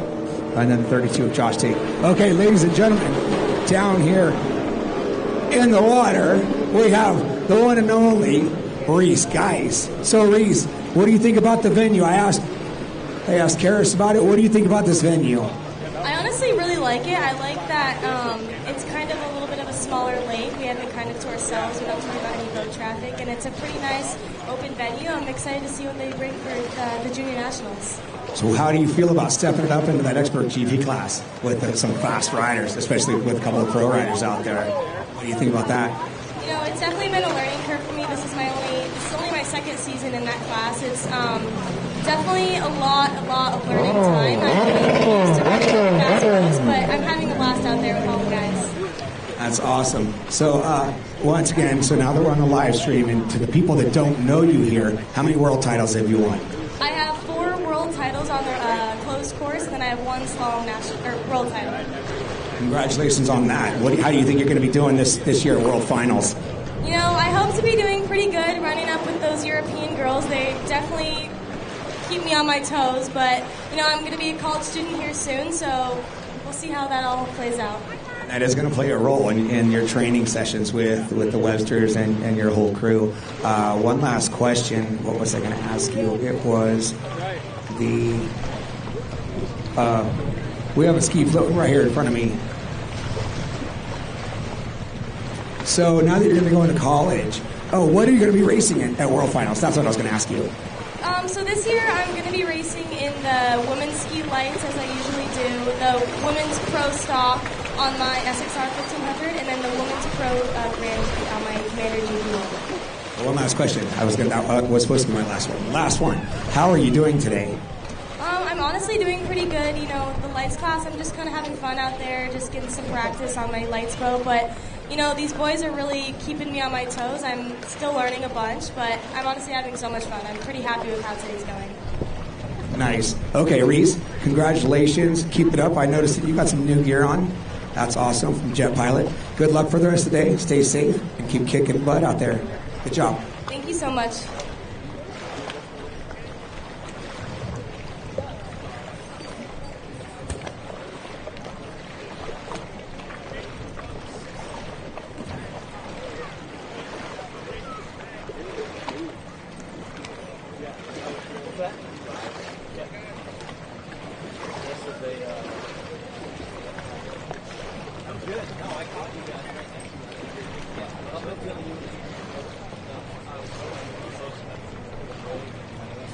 Thank you, Reese, guys. Coming on down here to do a little interview.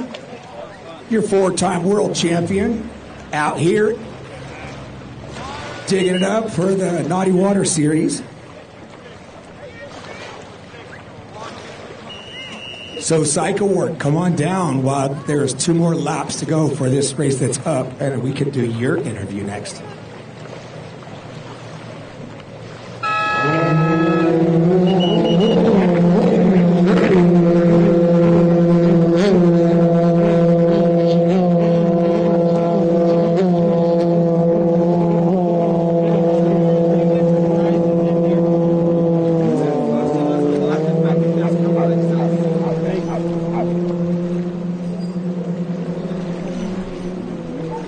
got a red flag.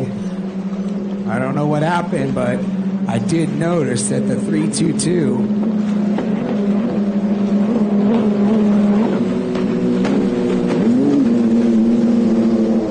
Okay, let's go back to who's out there right now. Did my interview with Reese Geist. Tyler Cycle Ward's coming up next. So out there on the line, we have our 1100 ski modified 2-stroke Superjets SXR with pipe and TR1 Commanders. On the number 210, pulling off the win, Karis Webster. On the 322, taking second place in the first moto, Tristan Hybert. On the number 27, Trent Cornett. On the number 021, Travis Falenga. Gosh, that kid is running a lot of motos. Fantastic. I'm telling you, these kids out here from Texas and Oklahoma, they're running good. They're going to be giving a good run at World Finals if they show up. Rounding us off on the number 81, Caden Webster.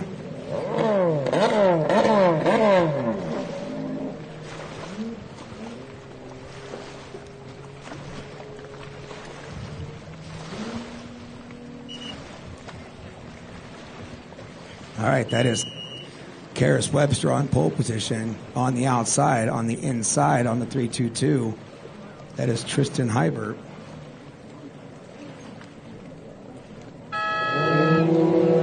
Tristan Hybert, well, of course, in the hole shot. And checking out on the outside, pulling the hole shot, that is Travis Falenga on his Superjet.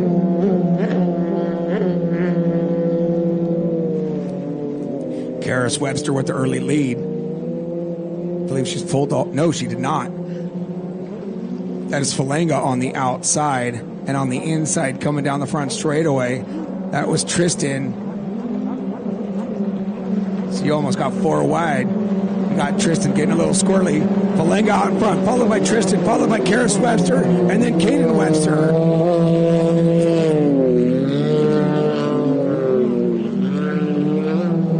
Caden's going to try to make a move right now on Tristan. He's going to work the outside. Well, Tristan works the inside. Oh, no, we got another red flag.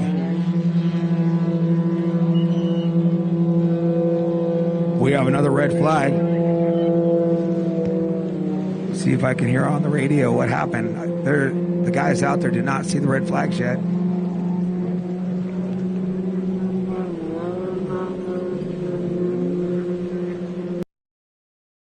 I ride for Team Kommander. My favorite thing about my GP1 is the fact that it's super stable in the rough water and how good it handles.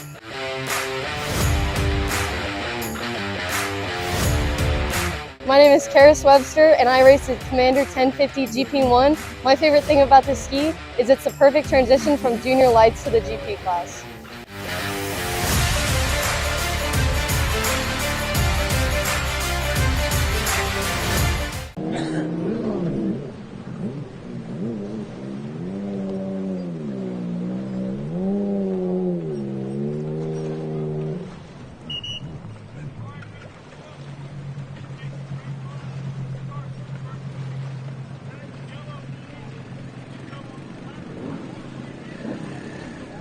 I can kind of overhear what Justin is saying, and it had something to do with holding a line.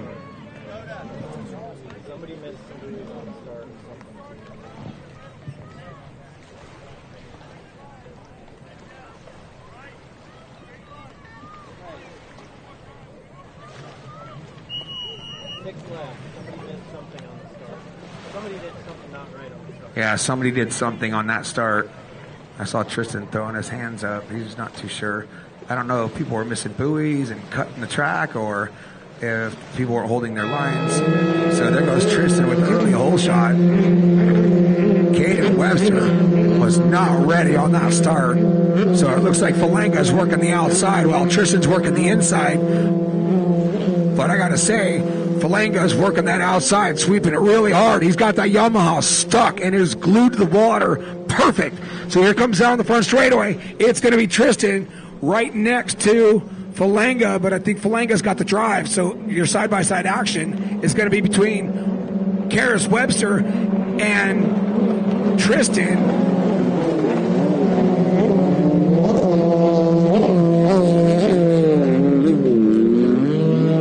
So Falanga with the early lead, followed by Karis Webster on the outside. It is Tristan working the inside. Caden Webster goes to the outside, follows through suit, and a little bit of the pump wash from the top two riders.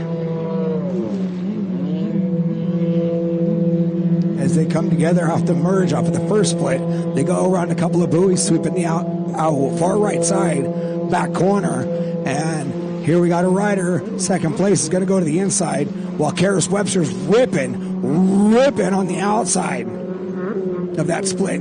Should be coming down right now. They might be coming together. Nope, looks like Tristan still has the line, but Karis Webster was definitely putting on pressure on Tristan running in second place. And then it is Caden Webster on the 81 currently running in fifth. So on the left-hand side of the track, Falanga coming down the front straightaway, pulling a great lead. Falanga on the 0-2-1, running many motos today. And then it is the 3-2-2 of Tristan, followed by Karis Webster. And then it is the 27 of Trent Cornett. That's the rider I missed last lap, Trent Cornett. And then it is Caden Webster. So out in front is Travis Falanga. On the 0-2-1. Followed by Tristan Hybert, and then it is Karis Webster, and then Trent Cornett, and then Caden Webster. Falanga looks over his left shoulder a couple times, looking to see where second place Tristan is at, because Tristan was working that inside split. There goes Karis Webster running in third now. She was able to make a pass on Cornett.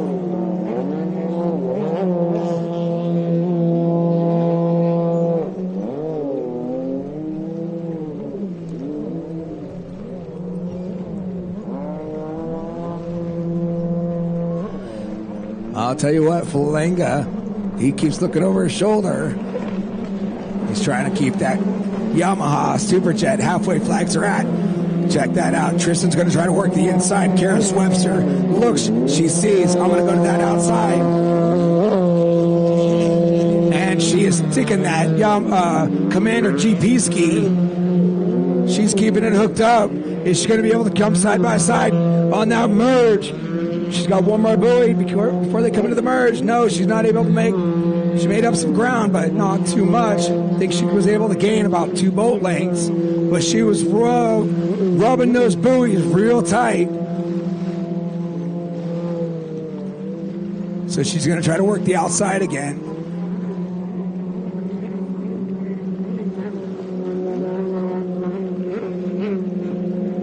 Tristan Hybert working that inside. Karis Webster still trying to work that outside. That time she wasn't able to make up in ground.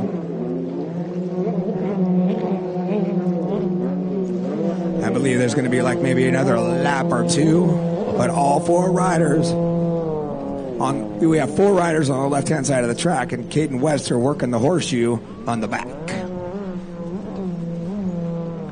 Coming down the front straightaway once again. I see just a green flag. I don't see. There's 2 more laps to go. On the 0-2-1, not extending his lead. He still has company right behind him. Is Tristan Hybert, followed by Karis Webster, and then Trent Cornett, and then Caden Webster. That is your running order for your ski modified 1100 2-strokes. Let's go, Caden. Let's go. Let's go, Caden. Let's go.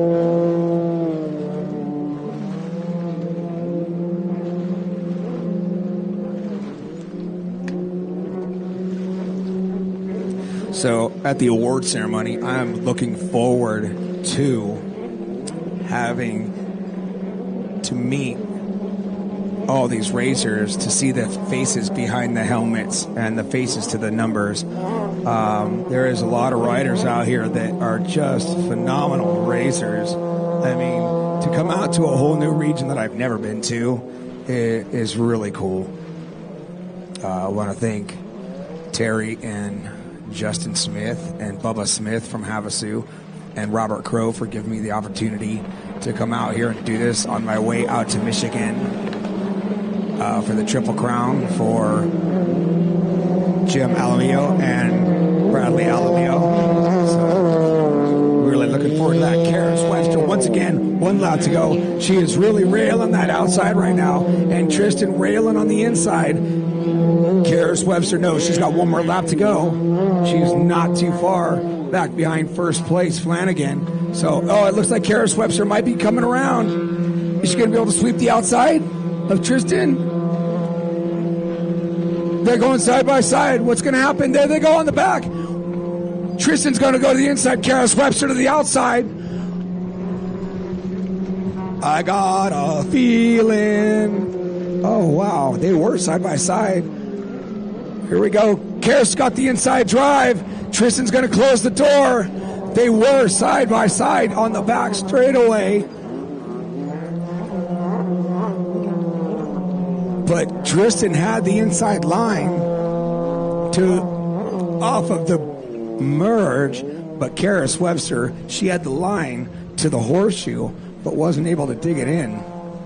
So put your hands together for the 0-2-1 of Travis Valenga. Second place is going to go to the 3-2-2 Tristan Hybert, and then it's Karis Webster on the 14, followed by the 27 of Trent Cornett, and then it is Caden Webster, and then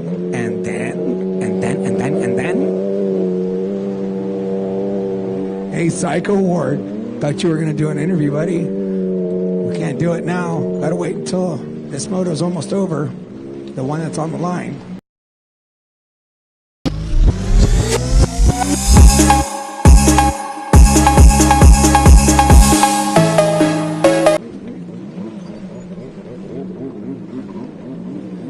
So if y'all can hear me over there in the Kommander booth, Kommander tent.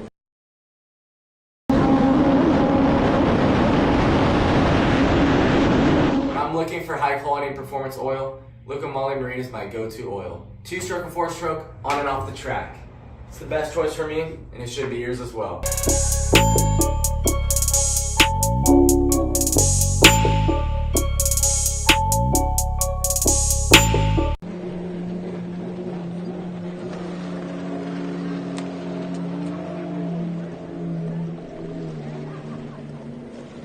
Okay, I will talk to myself again. Hey, Jason Ward. Who's down there on the line? Hey, Jason, it's race number 9. Runabout beginner stock. On the 517. Whoa.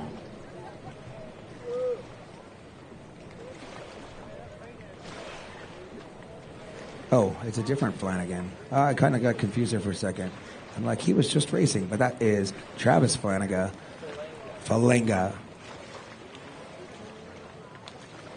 I've been pronouncing that wrong. Thank you, Charles.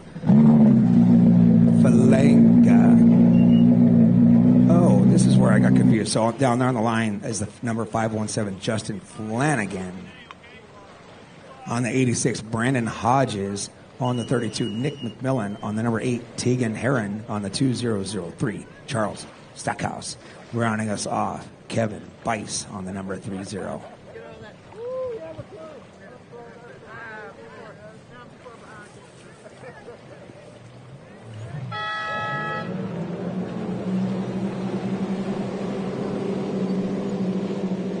All right, let's see if I can read these numbers as they come hauling around.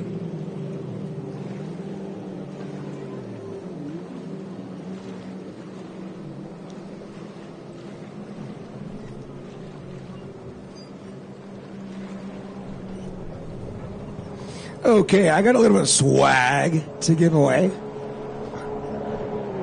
That is the number 86 out in front. That is Brandon Hodges. Uh-oh. Oh, it's a red flag. There's been quite a few red flags today. Didn't see but maybe one or two yesterday.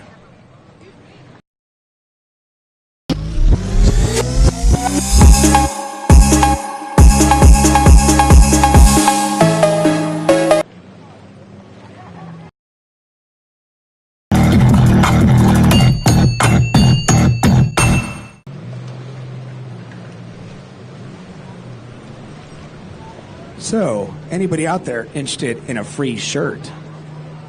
If you wear a size large, come and see me. Come and see me if you're interested in a free shirt, a Kawasaki shirt. Brought to you from 321 Kawasaki.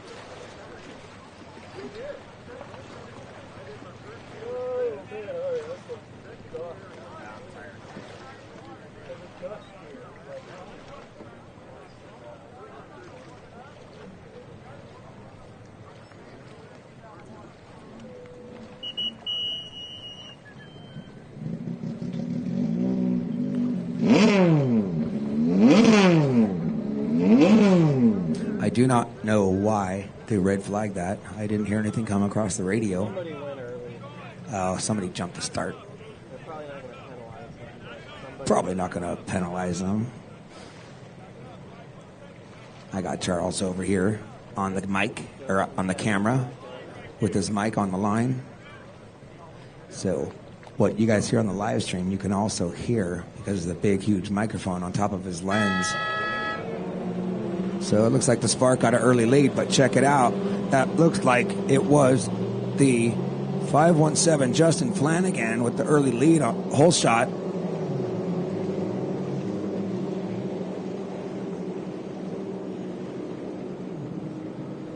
I believe it is the 86. So it is Justin Flanagan out in front, followed by the 86 Brennan Hodges from the outside. So Hodges, oh, he goes away wrong way on the track. Oh, he's totally lost. Wow. That is not good. So that is going to put the 517 black flag. Is it a red? Oh, we got some bumping going on right here in the front. Oh, a lot of side-by-side action coming down the front straightaway now between the 30 and the 2003. You know, I've never seen a ski with 4 numbers on it before.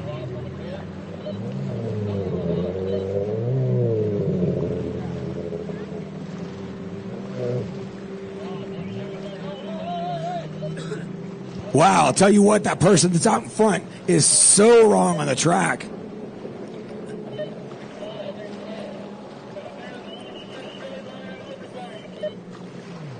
He took an extra buoy. He came off the back, went out super wide, went to the wrong way on the red buoy on the far back side. Yeah, he is just all over the track, not knowing really where to go. That's a tough break for him. He's doing one makeup, but it was a straight line and taking extra buoys. Yeah, he's getting the black flag. That's a tough break for the 86 of Brennan Hodges. So the 517 is out in front. We got some wind gusts coming. I might need to go and get my goggles. So Brandon Hodges out in front on the number. Oh, Brandon Hodges, I believe, is the one that got pulled off the track. It is the 517 Justin Flanagan out in front. Phew, it's getting dusty.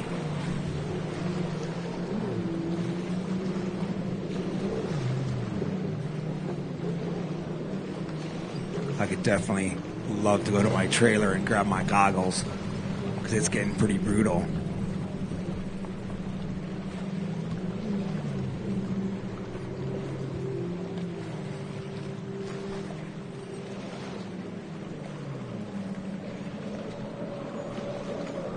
So the 517 way out in front now, getting ready to work the left-hand side of the track. Justin Flanagan. And it looks like the 86 is still on the track.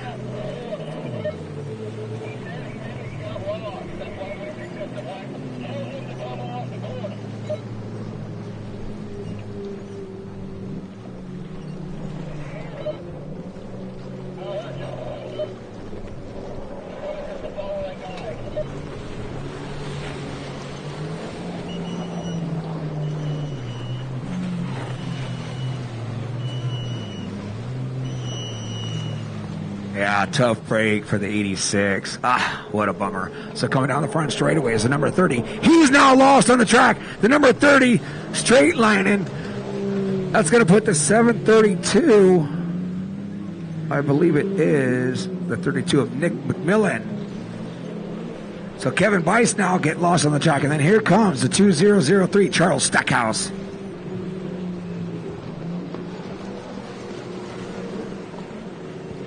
And then the number 8, Tegan Heron. Water's getting rough. Ha, ha, ha, the equalizer. I'm seeing some whitecaps out there. Not quite the whitecaps that you will see in Lake Havasu City or at the Great Lakes or what you would see on the East Coast for a Region 8. But these whitecaps in this wind is getting pretty brutal. Oh, you know what? I got to go and put my, I got to be back. I got to go put my canopy away.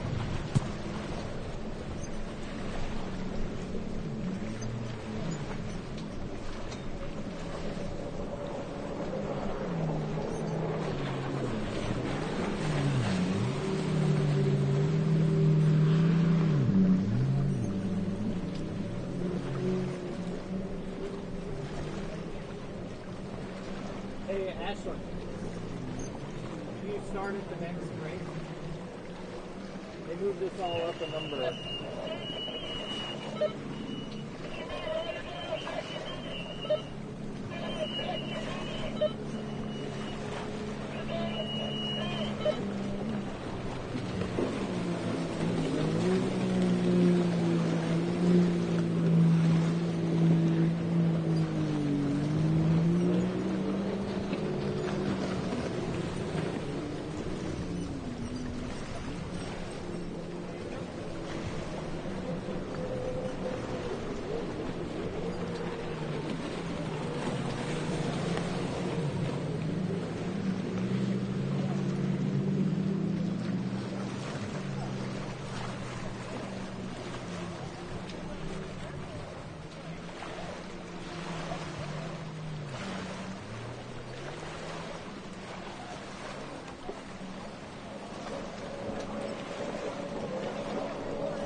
All right, I am back.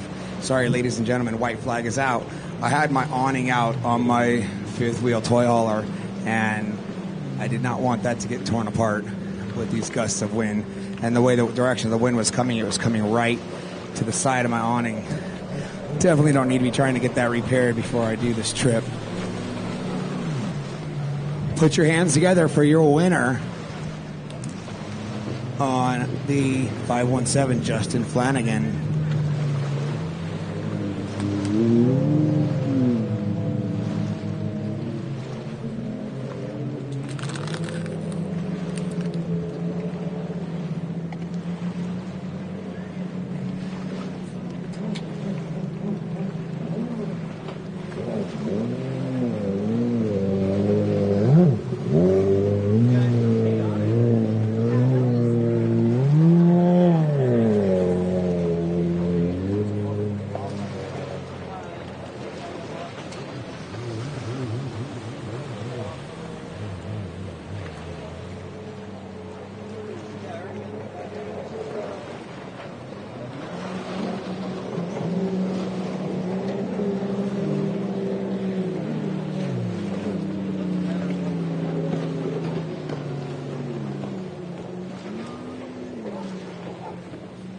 So while I went to my trailer,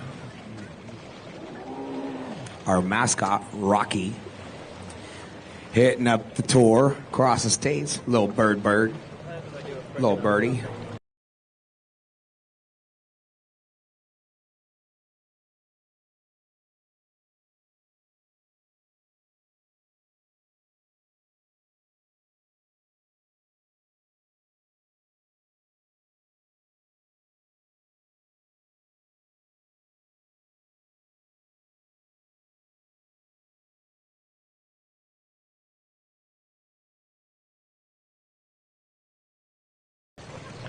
Also out there is Expert Ski Stock 4-stroke with the SXRs. That's the number 35, Adrian Fisk. And rounding us out on the number 114 is...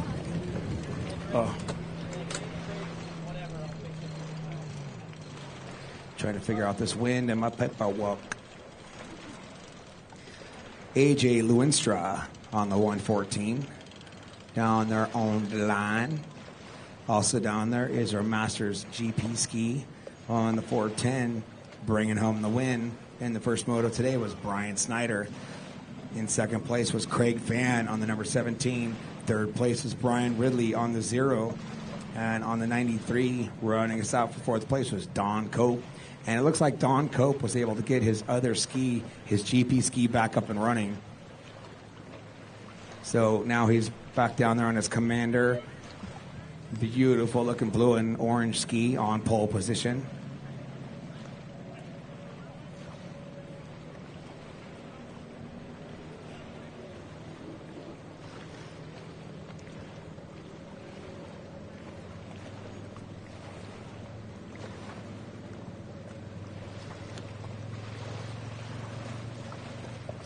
Coming down to the line and staging, great job for on the number 29, Megan Burns.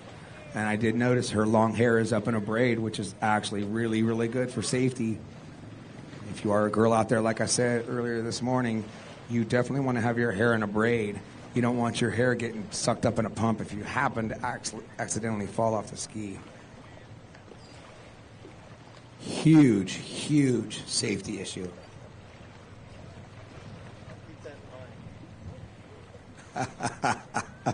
Charles, our cameraman and picture guy, Charles Goonchard, getting suited up for his moto on his Bullett on the number 24. He said he's got to put his hair up because his hair is looking pretty long. And he wears short shorts.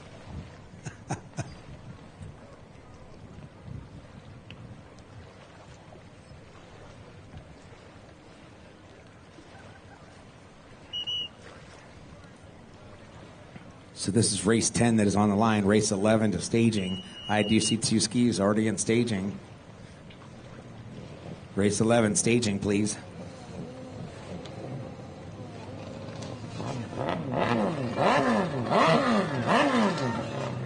I see Cope. He's down there on pole position. Speaking of Cope, he's pulling the whole shot on the inside. He didn't actually get too good of a start, but his ski is flying. Good to see him back out there on his faster boat. He ran in the first moto, his number 93 Kawasaki SXR 1500, and he pulled a fourth place. So this is definitely a better moto for him. But who is it out in front? The 410. It is the 410 of Brian Snyder in first place for his class, and then Don Cope in second place for their class, and then it is AJ Loenstra running in first place for his class, but third place out there on the track.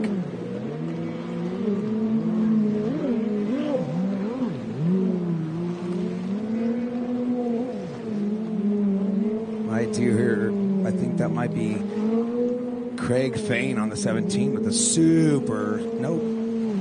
Why does it say that he's on a Seadoo? Craig Fain. Paperwork says he's on a Seadoo. That's either Craig Fain or Brian, no, it's not Brian Ridley, it's Craig Fain. He's running on a GP boat, and that thing is loud. So starting to extend his lead, Brian Snyder.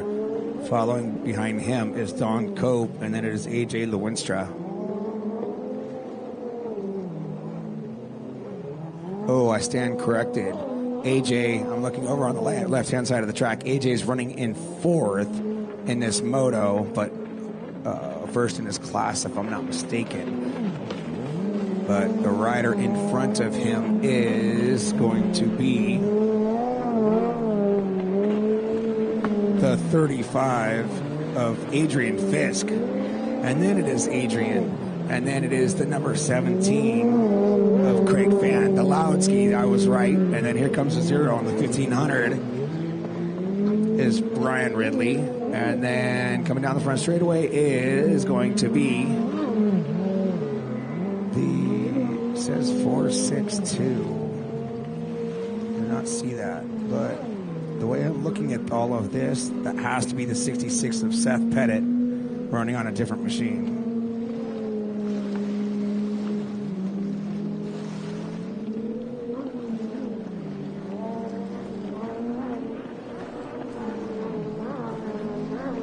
Starting to extend his lead over on the left-hand side of the track.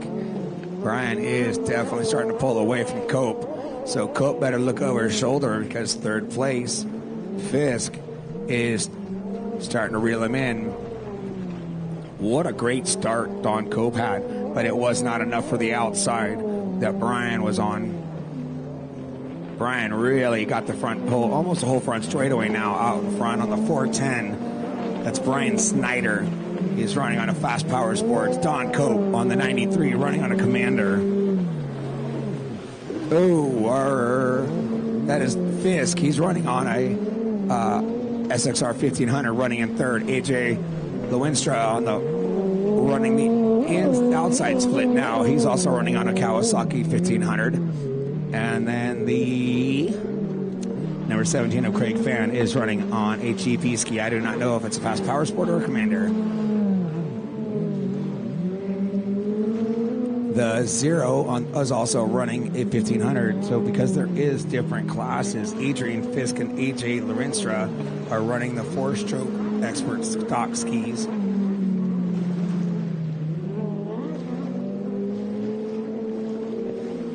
That has to be the 66 of Seth Pettit. The number from the beach doesn't look like a 66. I could be wrong. Dun, dun, dun.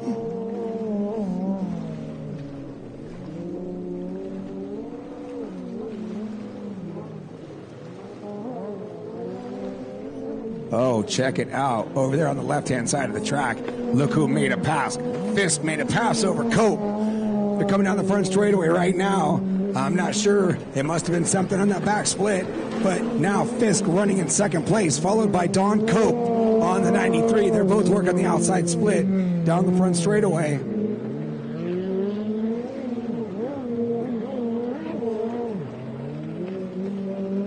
AJ Lewinstra on the 114 with his awesome American flag shorts. You know, I don't think AJ even needs to turn around to look to see where the 17 of Craig Fane is, because you can hear that thing from a mile away. I'll tell you what, that black SXR 1500 with the 0 on it, when he makes the turn with a little bit of spray with the sunlight, that 0 puts off this radiant, really cool looking like shine. Like it's like radiating off the ski, giving it a 3D effect.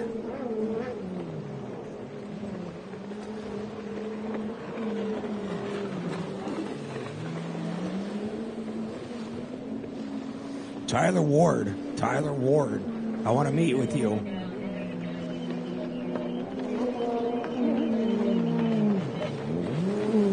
Oh, tough break for Don Cope. He's down on the back straightaway, coming off the horseshoe.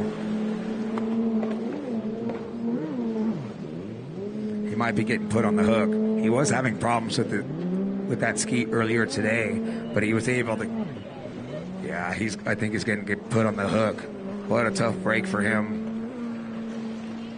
Looks like he's still trying to get it started. Nope, they just hooked him. So him having Jetski boat issues earlier this morning, that's why he ran his 93 SXR 1500. So he was able to get his GP ski up and running, but something still not quite fixed right.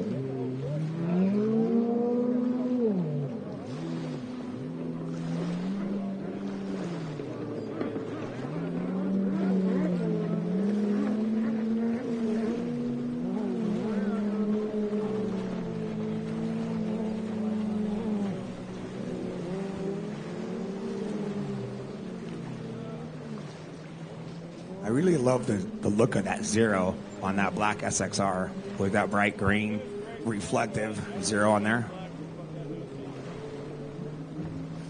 Coming down the front straightaway on the 415, still out in front, or 410 is Brian Snyder making that GP boat look good. And check out Fisk. Oh, checkered flag out for Brian. And then it is going to be Fisk for first place for his class, followed by AJ Lewinstra on the 114 for second in his class. Yeah, that's a 406, but I believe it's 66 Seth Pettit, who just made his way through.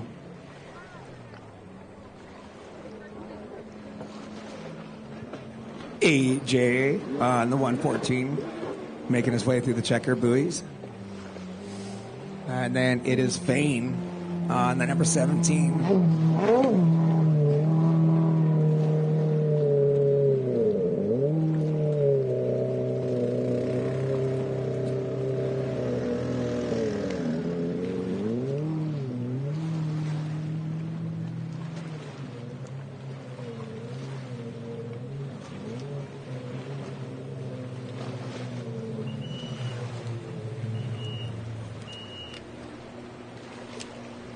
All right, down there on the line, we have Veteran Ski GP. We have 7 riders. Wow, this is going to be a good one. On the 104, Tim McGee, running on a Fast Powersports. On the number 81, riding on a Kommander, is Gene Daniel. On the number 24, riding on a Bullett, is Charles Guinchard. On the 321, Justin Lewinstra. He's riding on a Kawasaki 1500. On the number 5, Mike Myhills, running on a Yamaha. That's what it says on my paperwork, at least, because this is a GP class. So on the 410, Brian Snyder running on a Fast Powersports. And then rounding us off for the first moto, first place win on the 184, Scott Champion.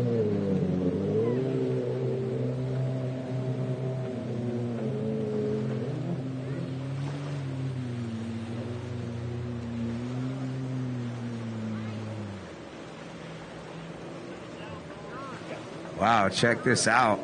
It looks like Vo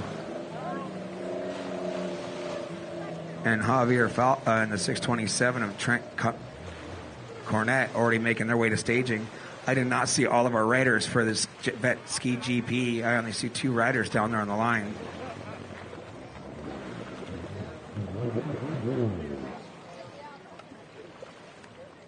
I can't read the numbers that are down there, but if I'm not...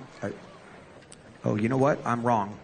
I just messed up. I missed. Yes, this is the beginner ski. I messed up. Sorry, ladies and gentlemen. Your Vet GP to staging. Vet GP to staging. So right now on the line is our beginner class. That is on the 29. Megan Burns taking the win in the first moto. And in second place was Tyler Henderson on the 86. Third place was the 0, Mitch Lingle. And he actually had a great hole shot in the first moto, was way out in front, and unfortunately had decided to do a little water sample. Rounding us off was Kyle Cox on the 698.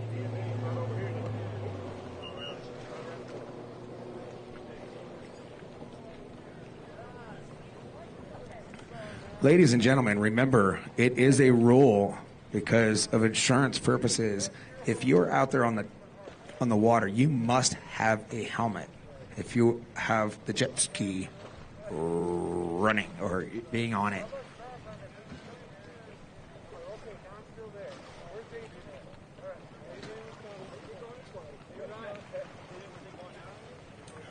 I was totally wrong. It is not Vet GP ski on the line.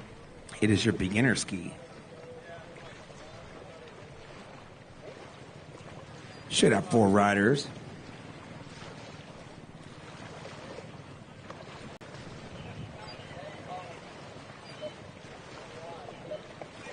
We are missing the 698 of Kyle Cox. We are missing the 698 of Kyle Cox. Where are you, Kyle?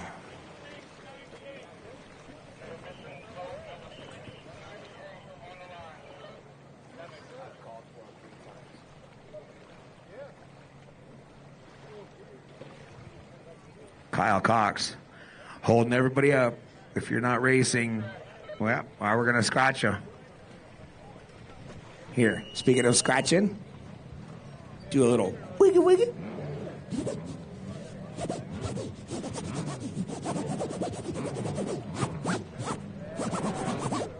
I just need somebody to beatbox while I do that. Get my little DJ scratch going on. All right. Megan not getting as great of a start this time around, but the 0 out in front, Mitch Lingle, like he did in the first moto. Let's see if he can stay on the boat this time around. So there is a split on the left-hand side of the track for those of you on the live stream off of the start. So coming down the front straightaway, it is Mitch Lingle on the 0. That Jetski has gotten plenty of motos this weekend. So Mitch Lingle taking it nice and easy, going to the inside. And then it is Megan running in second. That's Megan Burns on the 29, working the outside split. Coming down the front straightaway, we have... It's like the 86 of Tyler Henderson.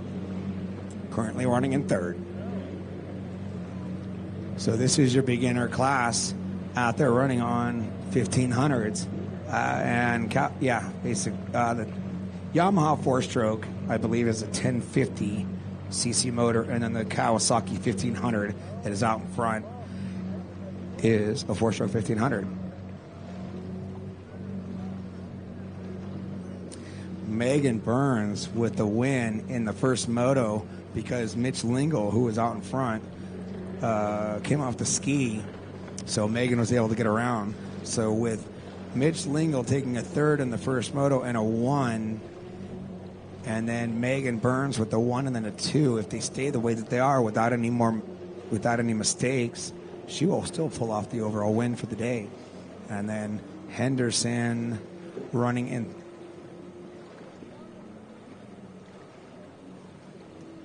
Henderson running in third on the 86 with a 2 and a 3. That's 5 points. So he will finish off with a podium of third place. So Mitch Lingle on the 0 starting to extend his lead. He loves taking that inside, and that is where he kind of had a little get-off around the buoy he's going around right now. So he's definitely got that Kawasaki sweeping pretty good. The wind died down, so the water got a lot smoother this time around.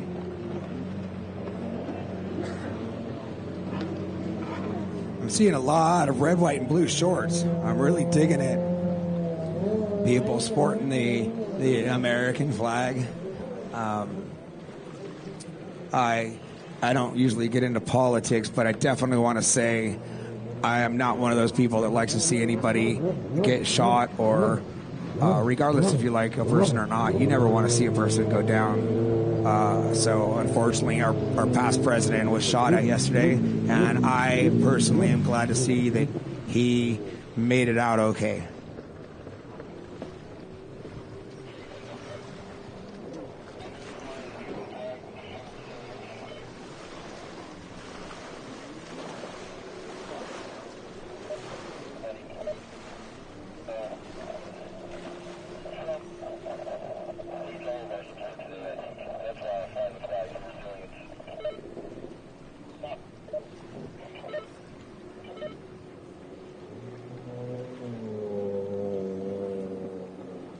So being here in Oklahoma, definitely more of a conservative state. White flag is out. One more lap to go for Mitch. Coming down the front straightaway, Megan Burns. One more lap to go for her. she will as she continues to stay where she's at, looking nice and smooth, working that outside split, nice and smooth. She's standing up. She's trying to get her arms out and head over the bars. And for being a beginner, riding excellent she is.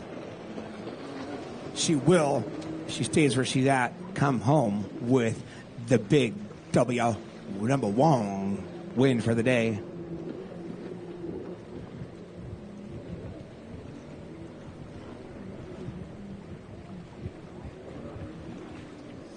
Okay, so now we should have on the line our vet GP ski.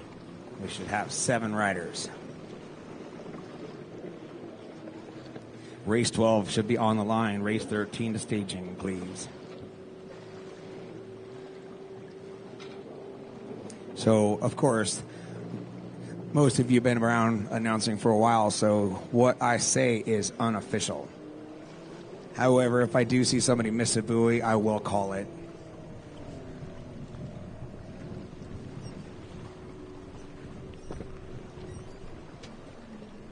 Coming down the front straightaway is your winner for this moto, Mitch Lingle.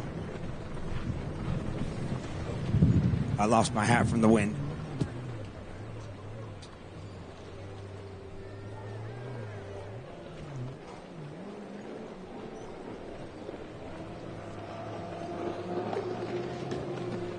All right, put your hands together for Mitch Lingle for the moto win and Megan Burns for second.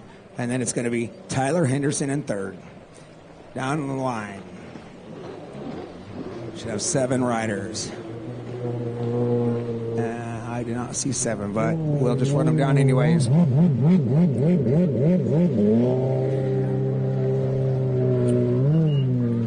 On the 104 for your vet GP ski class. In 7th place, first moto, Tim McGee on the 104. In 6th place, the 81, Gene Daniel. In 5th place, the 24, Charles Gunchard, who looks like he might be having pole position.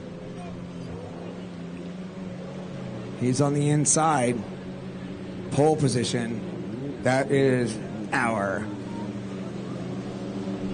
one and only cameraman. And we also have right now a camera woman. Come on over here real quick. What's your name? Ashlyn. Her name is Ashlyn. Ashlyn what? Ashlyn Carter. Thank you, Ashlyn, for coming over to help out while Charles is out there. And so right now, she is doing the camera work. So hats off to her coming over to help out for the few motos that Charles is able to get out there. So while Charles is suiting up, she's operating the camera, and it looks like she's doing a great job with the way she's zooming in. I've been paying attention to what she's looking at. So as she's out here, and what I try to do, but it hasn't been working out too well, is I'm trying to see where the camera is so I can try to talk about who the camera is on.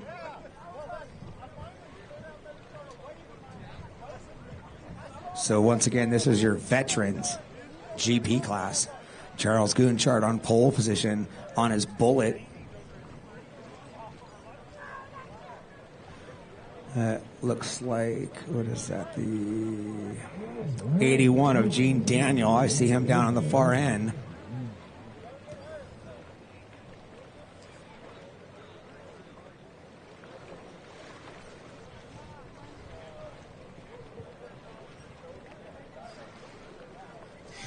Looks like Justin Lewinstra is going to be on the 3-2-1. He is actually going to be on pole. He just went over and pushed Charles right over to the side. He said, "Get out of my way. I got pole position." So I have not seen the Lewinstra family for quite some time, so it's great to see them out here. So I was able to get some 3-2-1 Kawasaki shirts. I believe I have 5 of them. They are some swag that I will be throwing out at the award ceremony. So you want to say thank you for the sponsor and a little bit of swag. 3-2-1 Kawasaki in the house.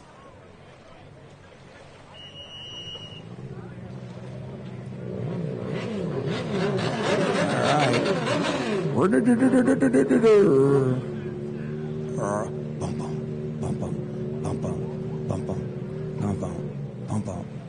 on, Charles. Come on, Charles. Oh, Charles is sleeping. But check it out. Oh, Charles' boat is hauling. Charles' boat is starting to catch up to Lonestar. Charles' Bullett is hauling. Come on, Charles, make that boat hook around that turn. Keep it hooked up. Keep it hooked up. Charles was flying on that start. Man, that Bullett was being like a rocket. With a little bit of a late start, he started reeling in Lonestar. But who was out in front? The 410, followed by the 81. The 410 is Brian Snyder. The 81 is Gene Daniel.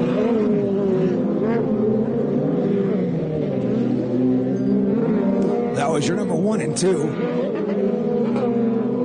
Man, I'm not sure. Justin Lonestar, he had a great start. I'm not sure if that inside is slower, but I have seen a lot of people coming out on top running the outside.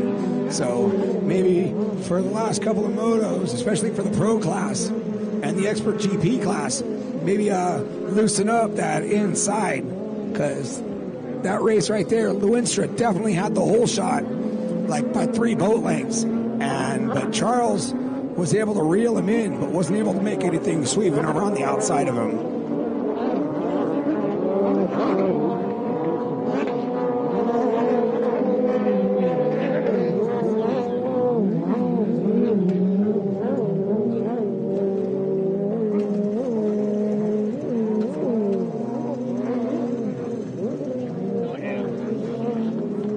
All right, starting to 1978 three-wheeler. Very rare.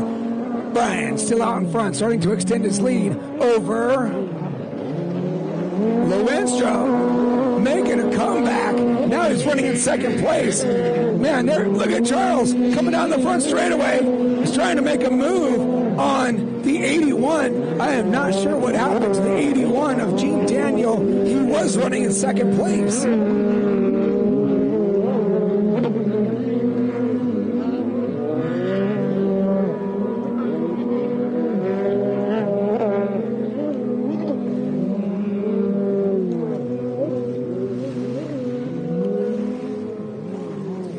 Okay, trying to see where the camera is at, see what rider is out there. So things got changed up and mixed up on that last lap around.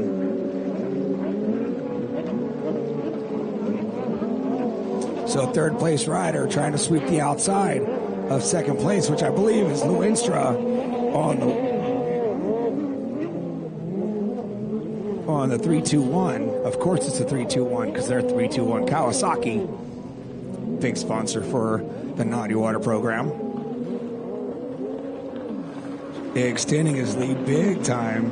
Brian Snyder, second place. AJ Lonestar coming down the front straightaway, looking really good on his GP ski. That is the 184 of Scott Champion running in third place, who took the Moto 1 win, followed by the 12 ski. Oh, I don't see that on my sheet. You know what? That might be Mike Myhills, because I saw that ski over by his pit. Yeah, I'm pretty sure, because I called out. Oh, and then Tim McGee. I don't see him out there, but it has to be Mike Myhills running on that ski that I was just talking about, because I see his number 5 ski over there on the shore, his Yamaha. So Charles now attacking the right-hand side of the track, getting ready to come into the split. He's sweeping that Bullett around the outside. He is deciding to take the outside split on the backside of the track. White flags out, one more lap to go for the 410 of Brian Snyder. Lonestar got big time company, and he better better get on the gas. One more lap to go. He has got some company. Oh, Scott Champion all over him.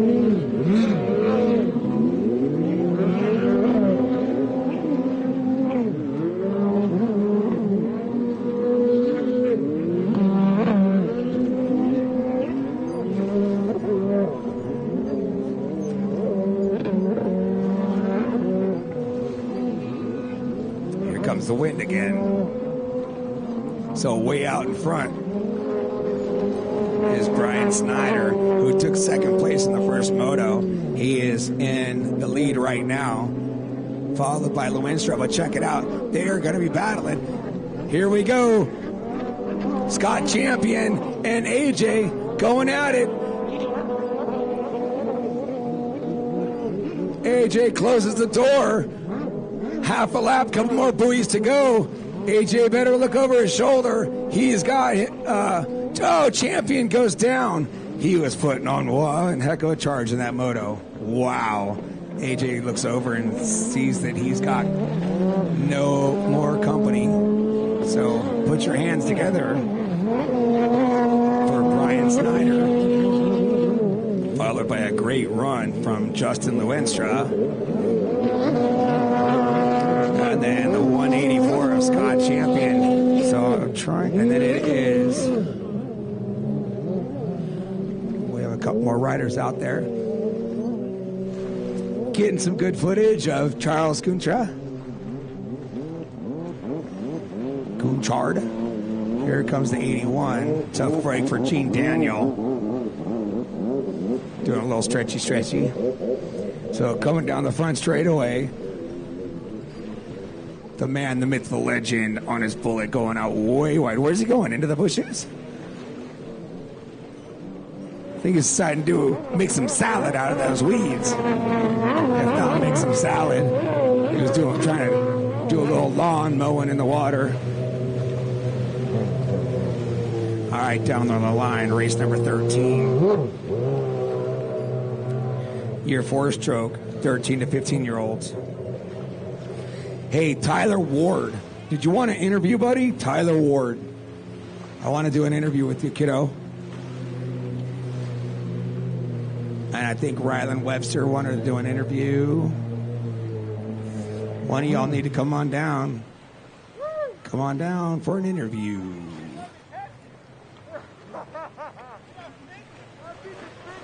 All right, down on the line, your 13 to 15-year-old 4-stroke lights. On the 106, winning the first moto, Javier Falcon. On the number 41 for second place was Tristan Hybert. Oh, man, this was a great race earlier.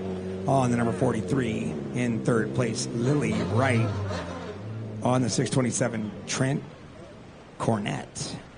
For fourth place, rounding us off was Vo on the 160, running in fifth. Also combined as your 10 to 12-year-old 4-stroke lights. So you have basically two classes, 10 to 15 years old. On the 319, pulling off the win for his first moto was Bentley Cox. On the 405 was Christian Bain. In second, race 14 to staging. Race 14 to staging. Oh, no. Hey, you push it in a little bit, it'll be easier. Like, towards me. Stop micromanaging, just get your ski on there. Slam.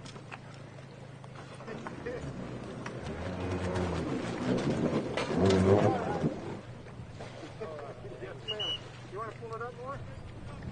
We can do it in a minute. Yeah. That was good.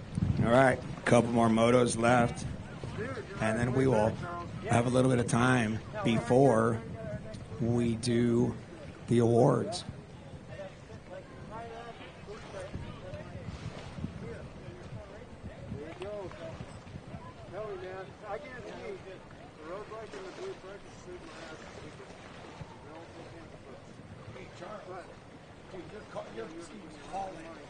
He had a couple boats on you, and you came flying up on him. I'm working on it. Really fast. Oh, really? Yeah, he was on the inside. He yarded. You had a little bit of a start. Yeah. Dude, you came flying. Yeah.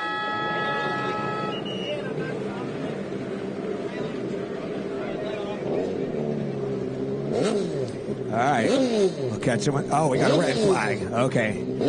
Red flag, red flag. Yes, that was Miles on the 12 instead of the number 5. See? I've been paying attention.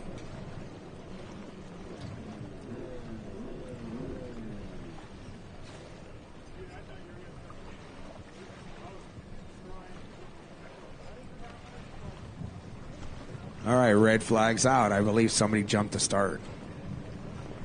Because they called that really fast. Like, really, really? Oh, really?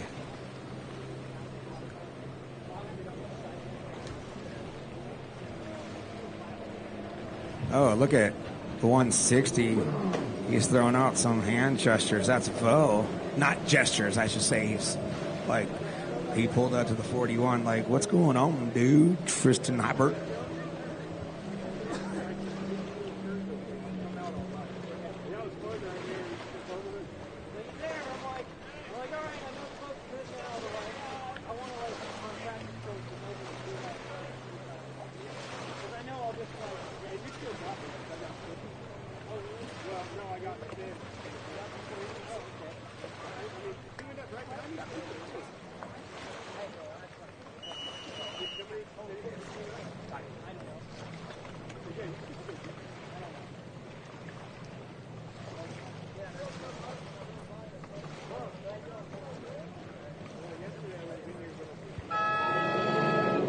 They re-racked and stacked them. I didn't see any penalties as far as anybody with their hand up in the air with a lanyard. So some of you that are here that do not know, if you do get a penalty, you have to hold the lanyard that has the jet ski not able to start, and you have to wait until the light goes, and then you have to shove the lanyard into the spot to get your ski fired up. It's a pretty nasty penalty. Side-by-side action going down the front straightaway. Look at the inside. Who is that? That is the 106. Railing. So second place. Okay, so I think I can get this down. That is Bentley Cox running in second. The 106, Javier Falcon running in first. And then in third place, it is Andrew Vo. That is your top 3, ladies and gentlemen. Javier Falcon out in front, followed by Brent Bentley Cox, who is running in first in his class. Coming down the front straightaway is Christian Bain.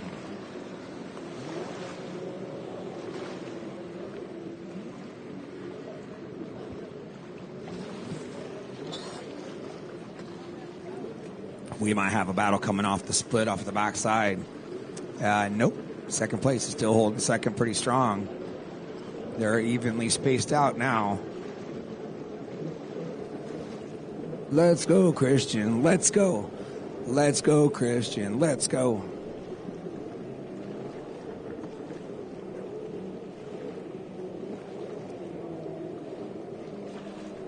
So Falcon still running hard out in front, followed by Bentley.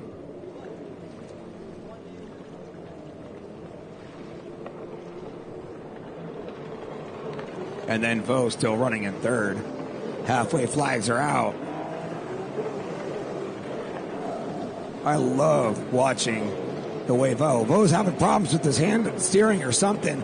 And here comes, it's a 41 and then the 627. The 41 is Tristan Hybert. And then the 627 is Trent Cornett. Those are your top 5 riders. Vo, I don't know. He came around that white and red buoy, not happy with the steering.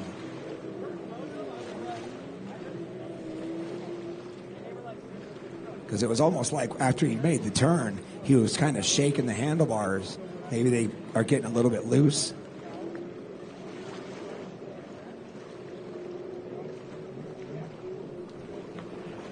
So in the 4-stroke lights, 10 to 12-year-olds, if it stands the way that it is, Bentley Cox, and then the 405 Christian Bain, who is now making his way through the front chicane.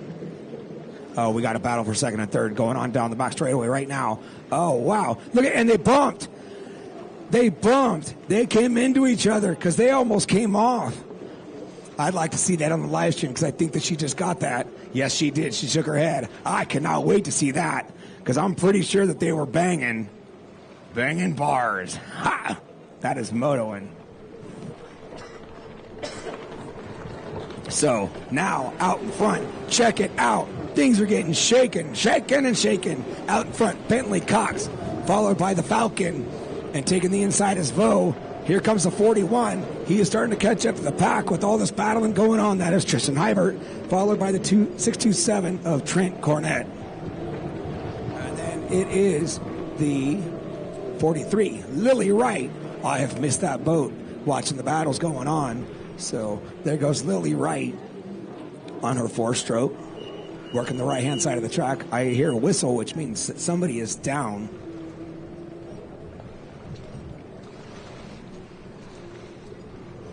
Something happened with our third-place rider because he is not on pace. Our top 2 riders are starting to check out. But we still do have a battle for 4th and 5th. 4th-place rider going to the outside. 5th-place rider going to the inside. I think that might be Vo. I'm not sure. But that's definitely Bentley. And then the Falcon. Oh, yeah. Vo had problems.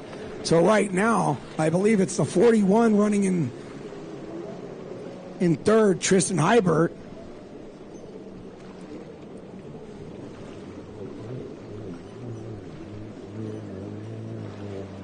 I see the checkered flag coming up. Put your hands together for a beautiful race. The 319 of Brentley Cox.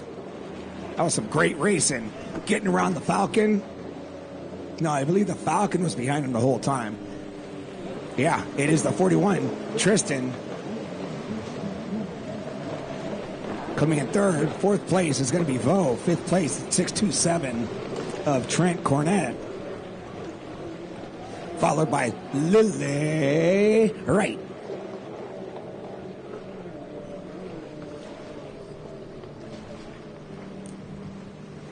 Let's go, Christian. Let's go. Christian over there on the far backside, getting ready to take the horseshoe.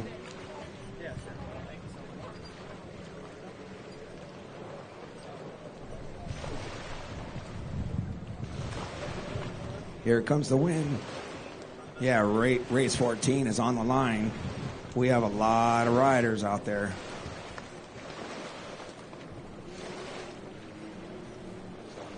Todd Reynolds, I believe, on the 93. The pages are kind of split. It's Todd Reynolds.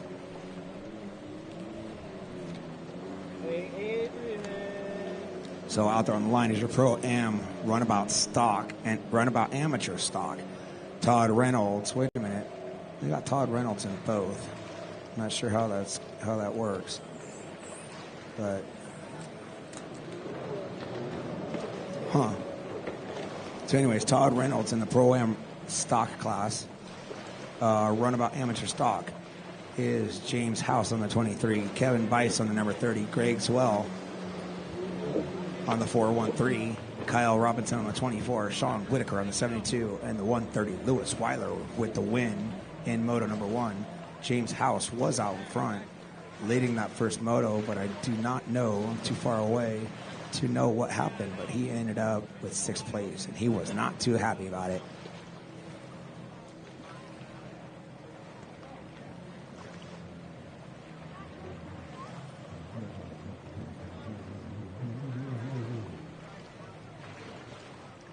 I see a lot of boats coming out of the water.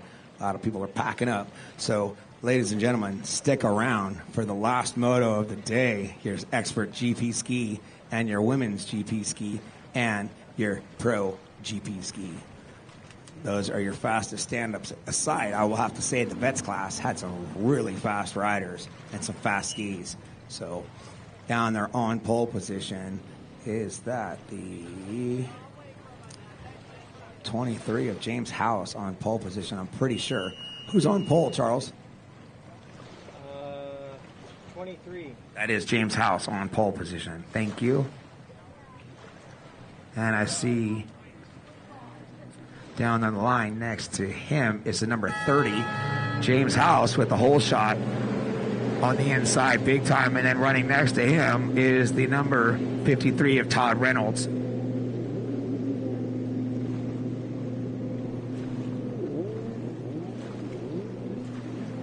There's a rider that did not get off the line, and it doesn't look like his ski's clearing out.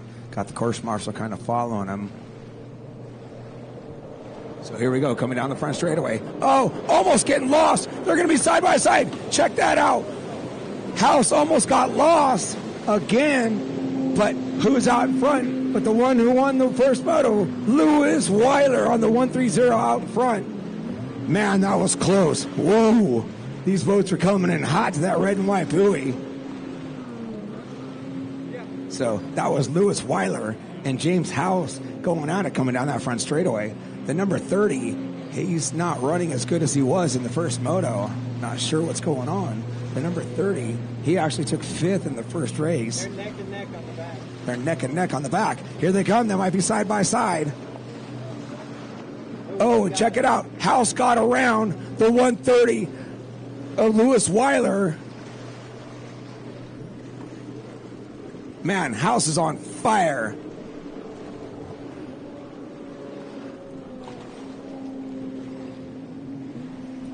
So that's not gonna change things, because James House finished 6th in the first moto. So even if Lewis Weiler pulls 2nd, he will still pull the overall win for the day.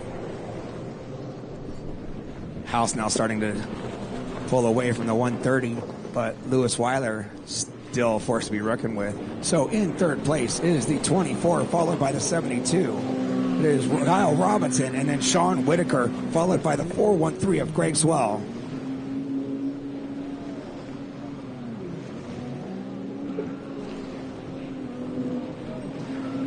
And then it is the 53 of Todd Reynolds.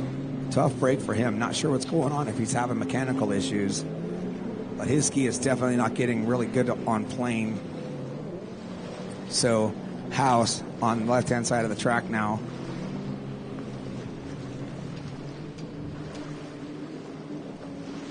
Followed by Weiler.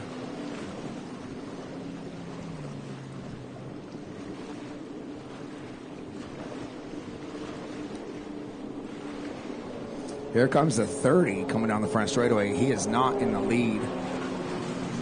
I do not know what happened with him, but here comes our leader down the front straightaway. House is in the house. He's going to be working the inside split. Here comes Weiler on the 130. Going to work the outside split. Halfway flags are out. Now coming down the front straightaway on the gas, the number 72, Sean Whitaker. His ski is running hot. Number 24 running in 4th, Kyle Robinson, 5th place, the 413 of Craig Swell. That is your running order. And then over on the left-hand side of the track, tough break for Todd Reynolds. Yeah, Kevin Bice and Todd Reynolds not really having a too good of a day.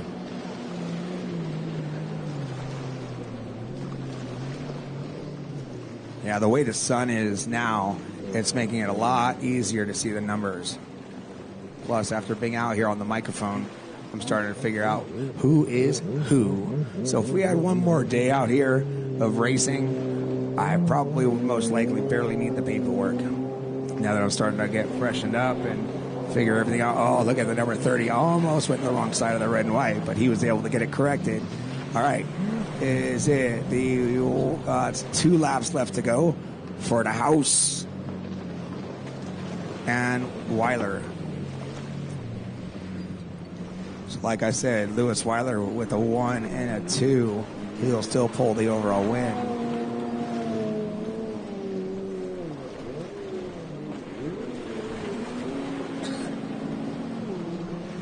So that's a 72 running in 3rd, Sean Whitaker. Followed by the 24 of Kyle Robinson running in 4th.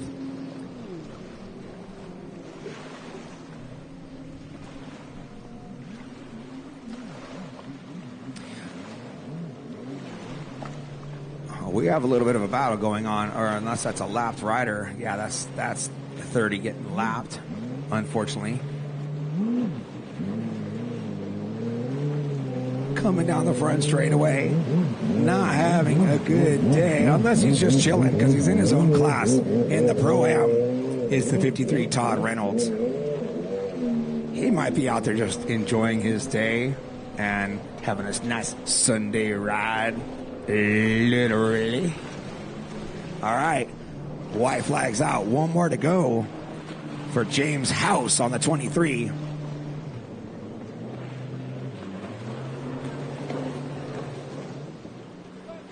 So Weiler has dropped back about 5 seconds between House on that last lap.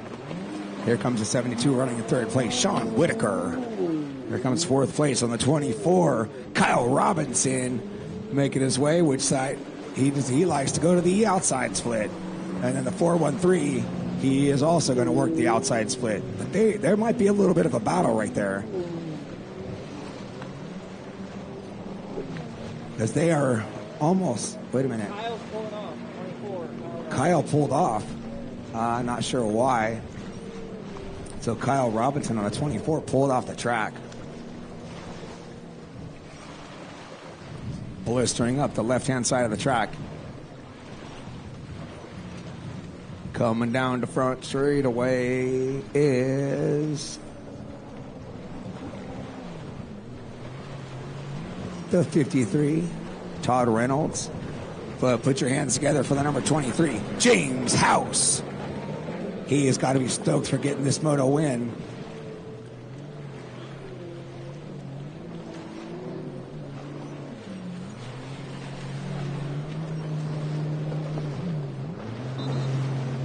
All right.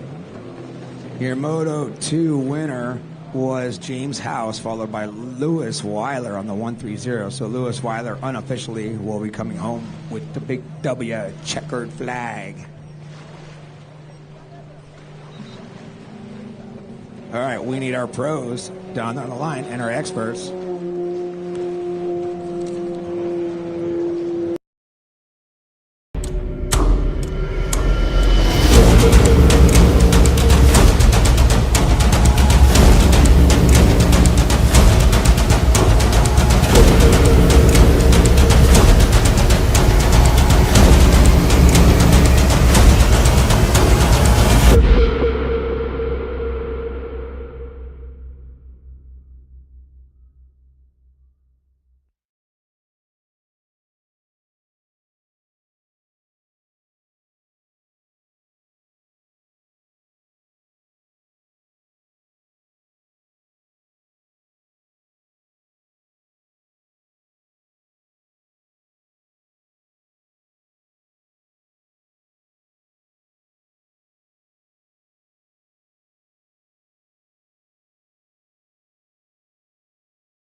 Ladies and gentlemen, get on your feet and check out our expert GP ski, our women's GP ski, and our pro GP ski.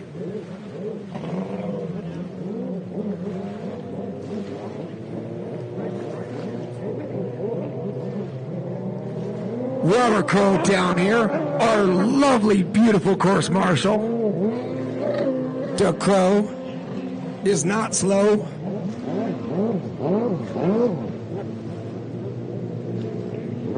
As Jim Alamillo would call it, my buddy and me. All right, our GP skis warming up. I will go ahead and start running them down the line as they get to the line. Karis Webster and Reese Geis out there warming up, coming to the line. All right, in our women ski GP on the number 2. She is not on the 210. Yes, she is. She is on the 210. Karis Webster. And our expert ski GP in fourth place in the first moto on the 299. Trevor Burns. On the 141, coming in third, Reese Geis. In second place on the 127, Rylan Webster, who has given a good run this weekend with the number 38, who won the first moto, Tyler the Psycho Ward. And rounding us off is our Pro Ski GP. In second place was the 321, Justin Loenstra. On the number 85 in first place, Jules Hopkins.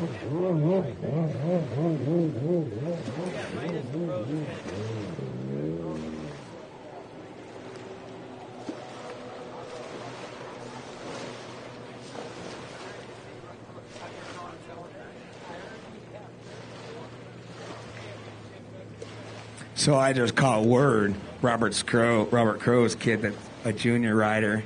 He says Robert Crow has 34 world titles, which is going to put him up there close to Mike the Clipper Klippenstein. Hey, I know they can't hear me right now once he shuts that ski off.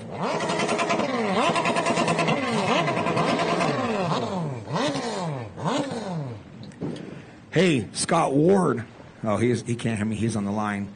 If we can get Tyler Ward for an interview after this.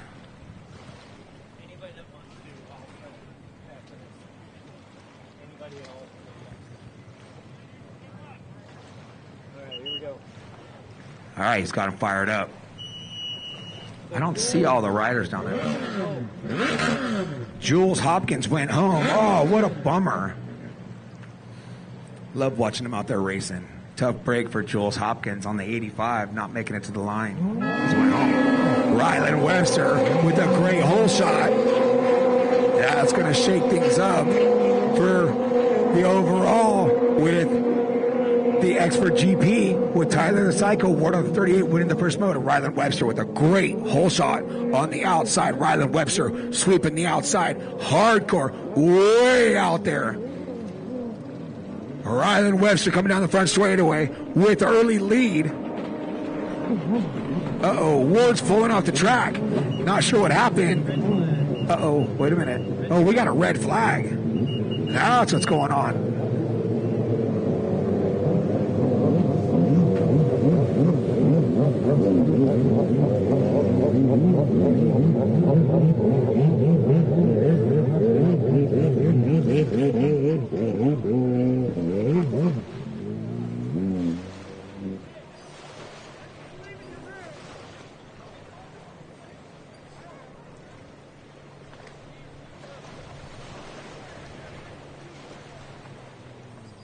So, I'm trying to, I didn't hear anything on the radio. On the radio. Just can't wait to get on the radio.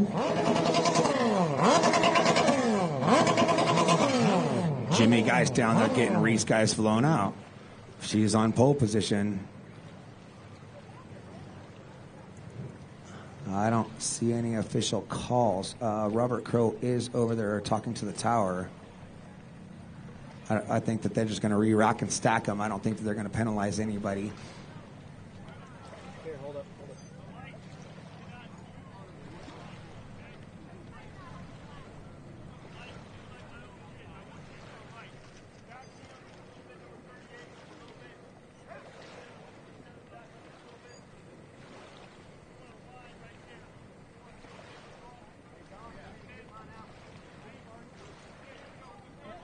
Movement before the light. Nobody jumped, but they were moving. Nobody jumped, but there was people moving on the line. But nobody is getting a dead engine start from what I can see right here. So they're just making sure nobody's moving before the light goes. Oh, well, that's not going to be good for Loenstra. There's another red flag. Tough break for Loenstra because I'm pretty sure he's the one that's going to be getting the penalty. Rylan Webster once again with a great hole shot with Ward coming up right behind him. Look how far wide. Look at this. They were almost side by side. Rylan Webster was sweeping on the gas, almost trying to mow the lawn over there on the left-hand side of the track.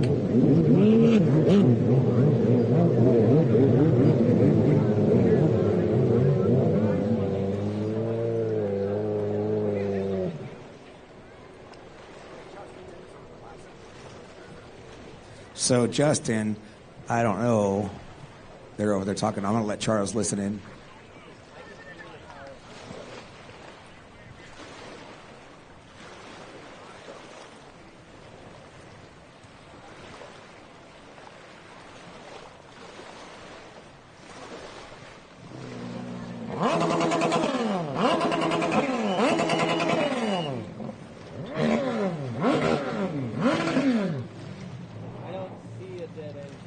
There is no dead engine. Reese Guys with a great start. Ryland Webster and Ward going at it. Ryland Webster looks over. He knows that Ward is right there. Reese Guys probably is going to get the whole shot on the inside. And she is the first one at the buoy. Yes. Reese Guys, great start. Ryland Webster on the outside, followed by Psycho Ward. And Psycho Ward's got company. Ryland Webster's looking over his shoulder again. But look at, on the 299, running down the front straightaway. So Ward's going to go to the inside. Ryland Webster to the outside. Ward knows what he has to do in this moto. He needs to beat Ryland Webster to take the overall for the day and the overall for the weekend. Ryland Webster knows that if Ward gets him one more time, it's over for him. He'll end up with the second place. So both of those guys, your expert riders. And where is Reese Guys? She was hauling on that start. And I do know that the 299 was running in third. So then I believe it's going to be Reese Guys in fifth.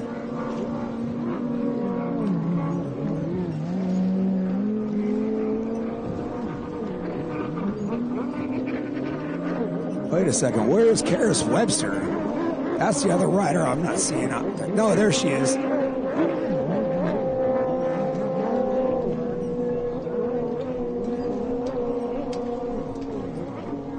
Our leader's already on the left-hand side of the track. Ryland Webster starting to extend his lead over Tyler Ward.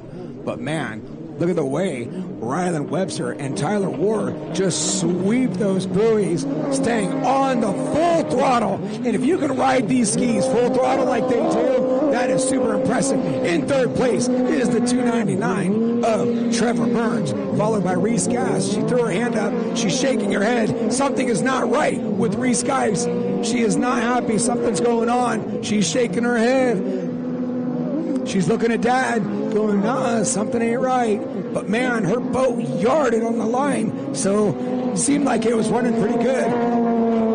Here comes AJ Lewinsky, making his lap around.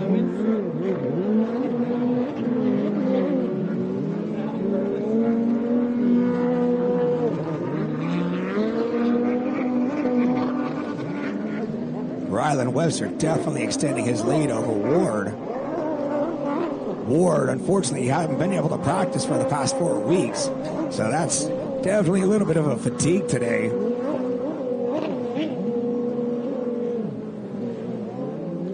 Yep, Reese Guys. She is lifting the throttle, letting a rider go around her. So green flags out. Ryland Webster. Here comes Ward down the front straightaway. He's going to follow Ryland through the split on the outside. Trevor Burns going to sweep it to the outside as well.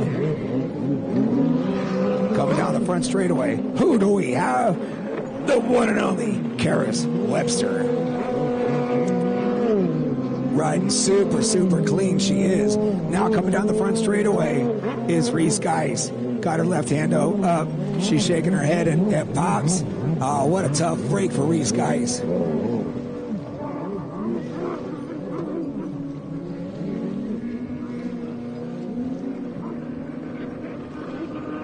She's over there on the beach with her dad. He's talking to her right now, trying to figure out what's going on. And she's going to discuss it with him. Here comes AJ. Or that is Justin Lewinsky. Sorry, I said AJ that last time around. That was my mistake.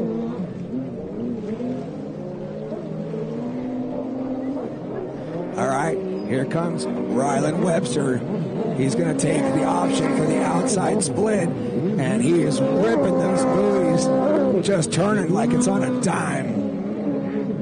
Water's a little bit rough coming through that chicane, so these skis do come out of the water a little bit.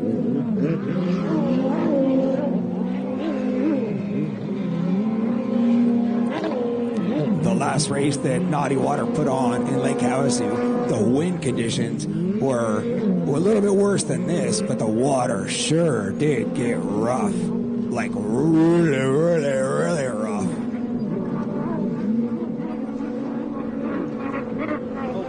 Psycho Ward took the outside on that time, and it looked like he made up a little bit of a ground on Ryland.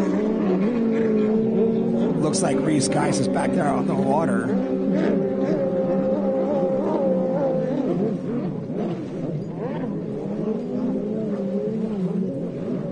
And she's letting the leaders come around her. She's cruising, trying to get the points, I guess. She took third, and with their position now, that's going to give Trevor a bump up. But look at Ward.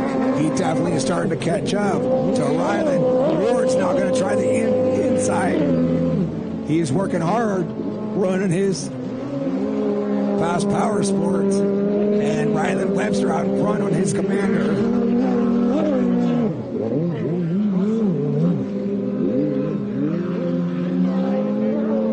Oh, man. Looks like Trevor Burns on the 299 starting to stretch his back. Come on, Trevor. Keep it going, because you got company with Karis Webster coming up behind you. Karis Webster currently running in first place in the women's ski GP. Jules Hopkins didn't make it to this last moto. He decided to hit the road. So that's going to put Justin Lewinstra on the 321 with 321 Racing Kawasaki. It's going to put him for the win for the day.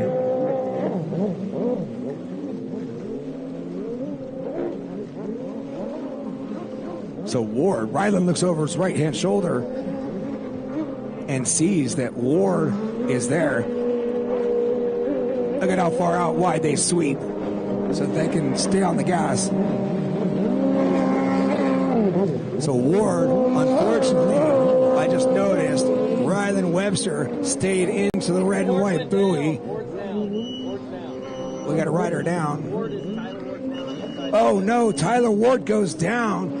He was putting a charge on it. Oh, what a tough break for Ward. He's got to get up and going, because that's going to put the 299, Trevor Burns, in front of him. But with Ryland Webster pulling a 2 and a 1, that's going to give him first place. Tyler Ward needs to get back up and going.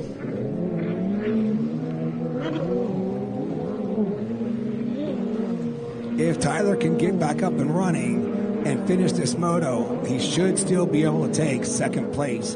And with Reese Geis out of this moto, pretty much, it's going to put Trevor Burns for podium. So that looks like that's going to be your top three, with Reese Geis now unfortunately going to be put into fourth. She's going to miss the podium by one position. Karis Webster's going to pull the win for the women's ski today, and Justin Lewinstra on the 321. I hear whistles. That means another rider is down. Oh, that's Ward. Ward is still down.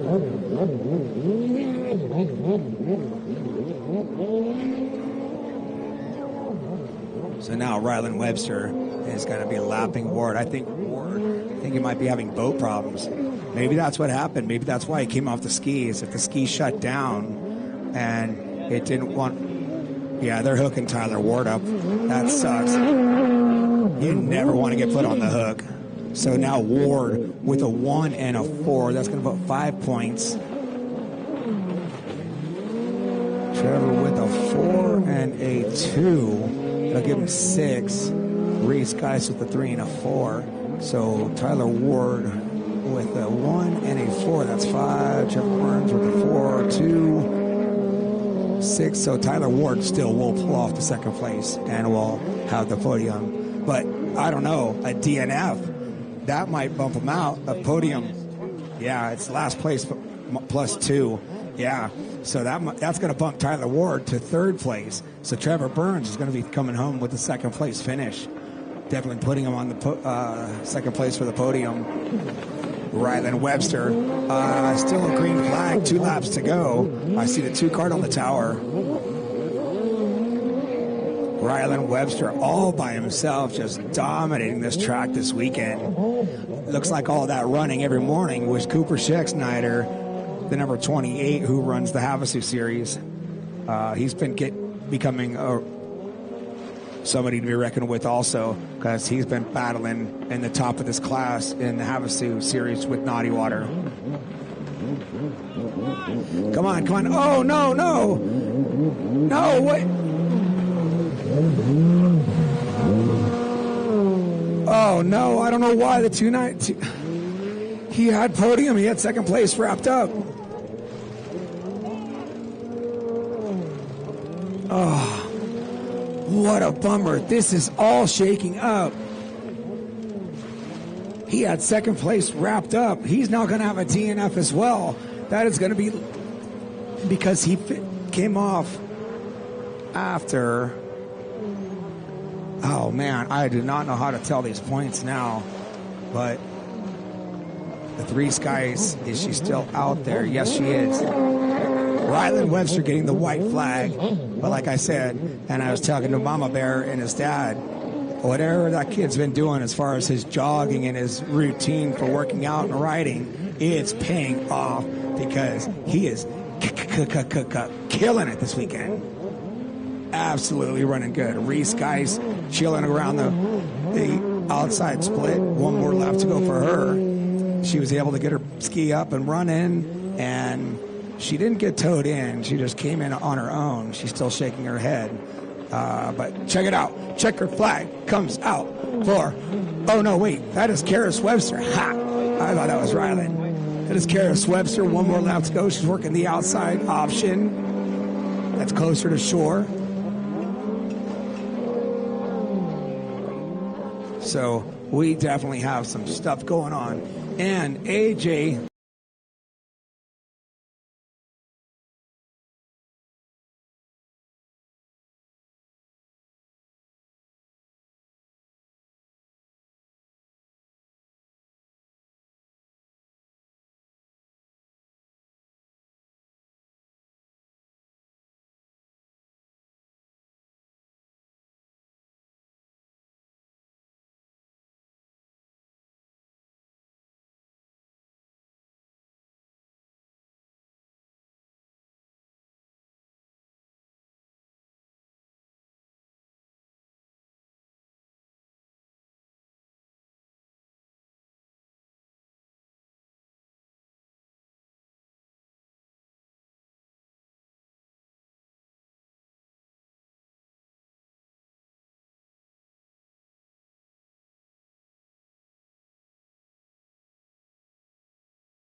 All right, looks like Ryland Webster is making his way over with the checkered flag.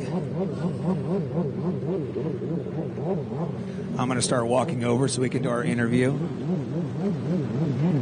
Ryland Webster on the number 127, just killing it. Hopefully he can come over here for an interview, and that would have been pretty cool if he came over here with the checkered flag. Hey, if you guys can hear me, send Ryland Webster over to do an interview with me right over here.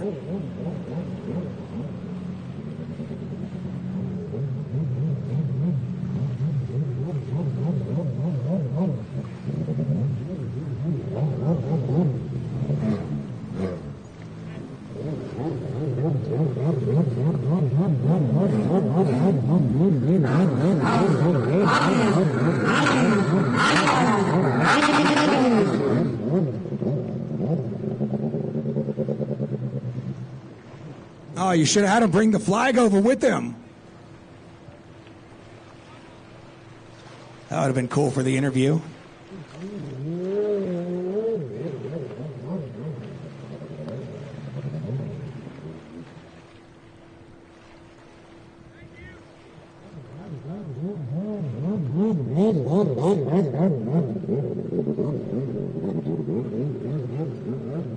Oh, I was hoping he'd bring the ski over. Did it go? I just overheated. Oh.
Doing the awards, so I will see everybody there. But while I'm on the mic, everybody can hear me. Like I said earlier, I want to say a huge thank you to Justin Smith, Robert Crow, and Terry for letting me do the announcing here, even though my voice has been pretty hammered. But like I said, for those of you that don't know me, it's an honor to be here, and I love the people here. Everybody here in the Texas and Oklahoma City series, absolutely awesome.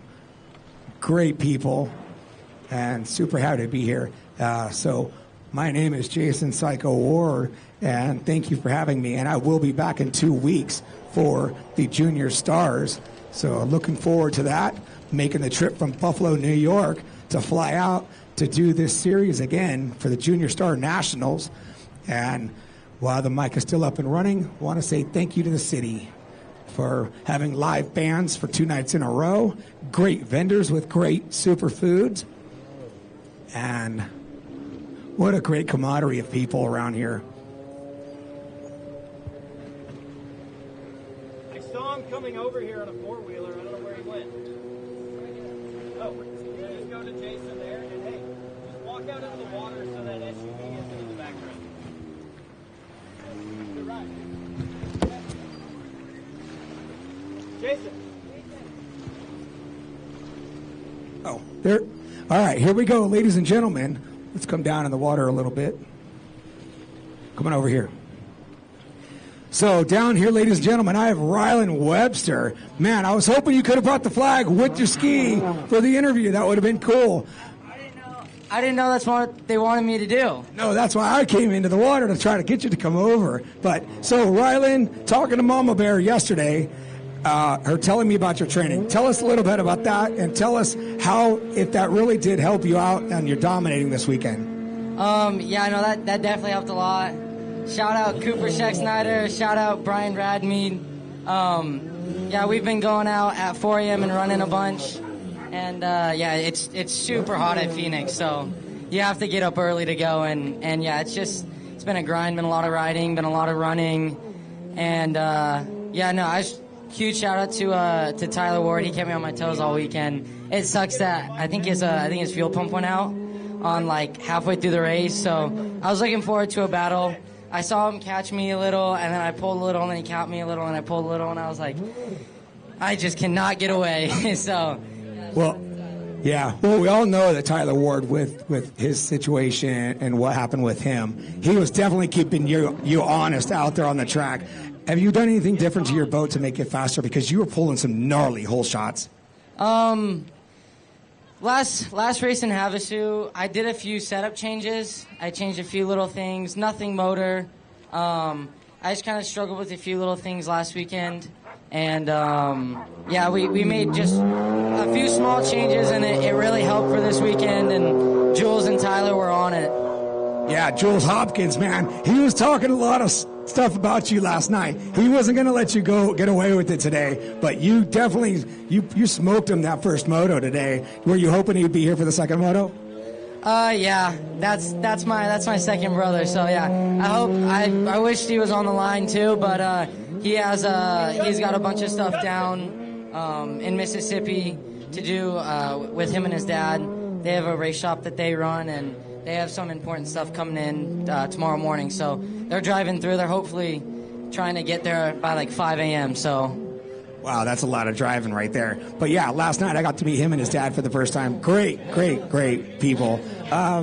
So you want to give any shout outs, any big time sponsors? What do you want to talk? Shout out to my dad, number one. He's built me. I've never felt so comfortable on a ski before. Yeah, he's always pushing me and stuff. Shout out to my mom. Works H2O Designs. Kommander Industries. Everyone. Team Faith. Impros. Big shout out to Glenn at Impros. Yeah, he's got some good stuff working on my ski. Everyone that's in my corner. Big shout out to you. Big shout out to Jimmy for dragging Tyler here so we can battle it out. And yeah, that was fun to see you and Tyler going at it. But like you said, he was catching you, you'd pull away. He was catching you, so it's a tough break. Him coming out here after his incident in Havasu, but he was out there getting it on that third moto. What did you think? Because he was starting to try to pull away from you on that first moto today. Yeah, it was definitely a dig. The first probably 75% of that moto. I was giving it my all. I was definitely catching. I was really working that green split and catching. There was 2 times where he came out and he just had drive on me, but we were way closer than I thought we were going to be. And yeah, sucks that he broke this last one. So one last thing, what I really liked about what I saw with you and Tyler Ward was the way you guys came around off that. You guys were basically mowing the green grass over here, trying to make some salad. So that was a great technique, the way that you guys came around. Did anybody give you that tip, or is that what you just figured, just keep it pinned and sweet? One thing that I've always been good at on these GP boats since I'm a little bit of I'm one of the bigger kids in the class. I'm taller, I weigh more, whatever. I've always been really good at sweeping my ski, and I lay it over and I let her eat. Yeah, you and Tyler were really good at that one. But so I want to say congratulations. You rode amazingly. Some of the best riding I've ever seen you do. So I want to say congratulations, man. That was awesome to watch you do that. And your hole shots were perfect. Yep. Thank you so much. No problem, kiddo. Good job. Jason, you got a line of people. Stay there.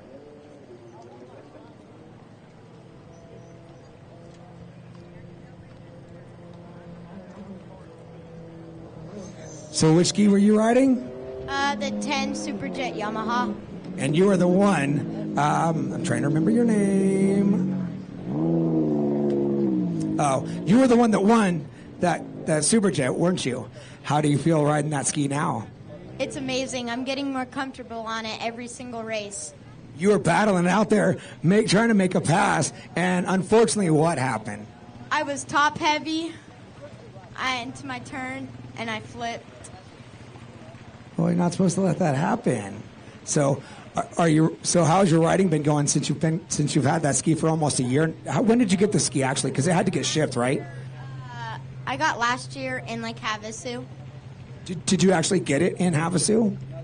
Because I remember the phone call to you. I unfortunately left to go home, and our Lake Havasu luck is really bad, so we didn't really think anything of it.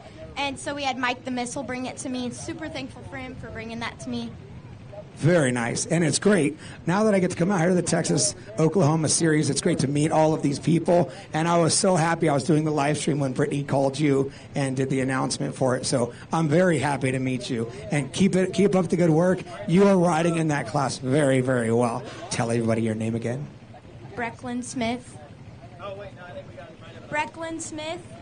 Watch out, ladies and gentlemen, because she is going to be on fire. Just let her get a little bit more practice on it and see her go out there and start whooping some tail, right? Yes. Who do you want to say thank you to? I want to thank you to Kommander for coming out and supporting me. And I want to thank my mom and dad for coming out and driving me down here and helping me every bit of the way, getting me parts for my ski to make it better. And just thank you to Mac Boost for my air intake for getting me faster on that course and more good throttle response. Look at this girl. You're a natural speaker, too. Where did you learn all that from to be such a social bug? I'm a social bug. That's just my personality. That's great. And I heard your video to win that boat was really sweet. So congratulations. And I will hopefully see you at the Junior Stars in 2 weeks. I will be there. Great. Look forward to seeing you. Good job this weekend.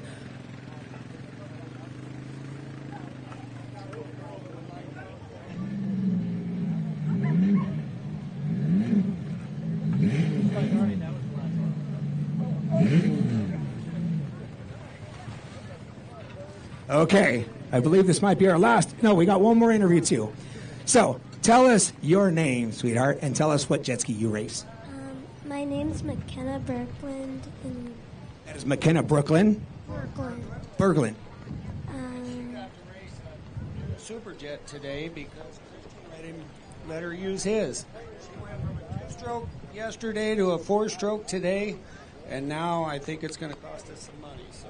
Well, that is correct, because yesterday she was running a Rondo Superjet. That is correct. So who do you want to say thank you to? Speak up for the microphone. I'd like to thank Christian for letting me borrow his jet ski and my papa for driving me out here, and yeah. I will say, you hole-shotted almost every single race. Look at the smile on your face. You hole-shotted every single race, and you were out in front. That was amazing to watch you out there. And you're 8 years old, right? Yeah. And you're really into racing now? That is, congratulations. You did some great starts, and I'm glad to see you out there coming to race. And I'll see you in the Junior Stars in 2 weeks. Perfect. Good job out there, kiddo. Okay, one more interview here.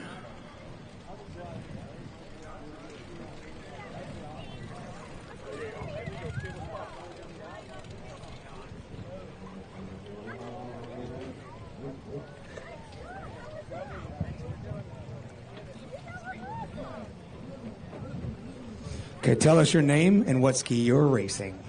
My name's Brianna Weiler, and I was racing a Wave Runner. And that is a beginner rec lights class, right?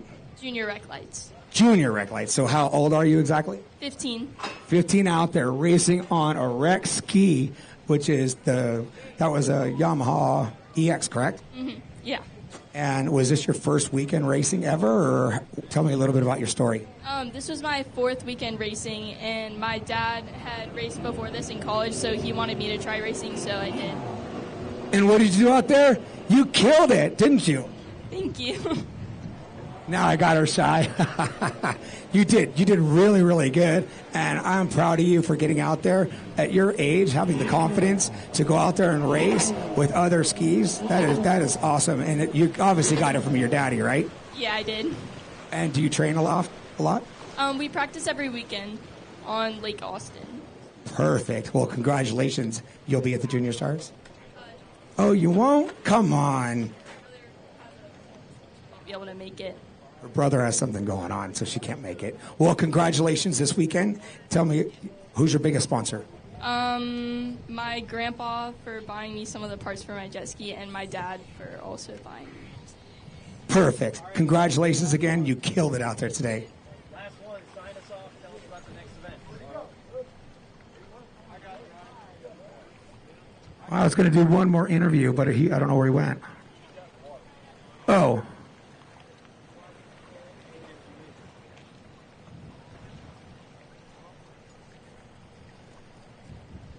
Okay. I interviewed the man, the myth, the legend. So, ladies and gentlemen, I have out here Justin Smith, one of our promoters, along with Terry. You guys are killing it, Justin.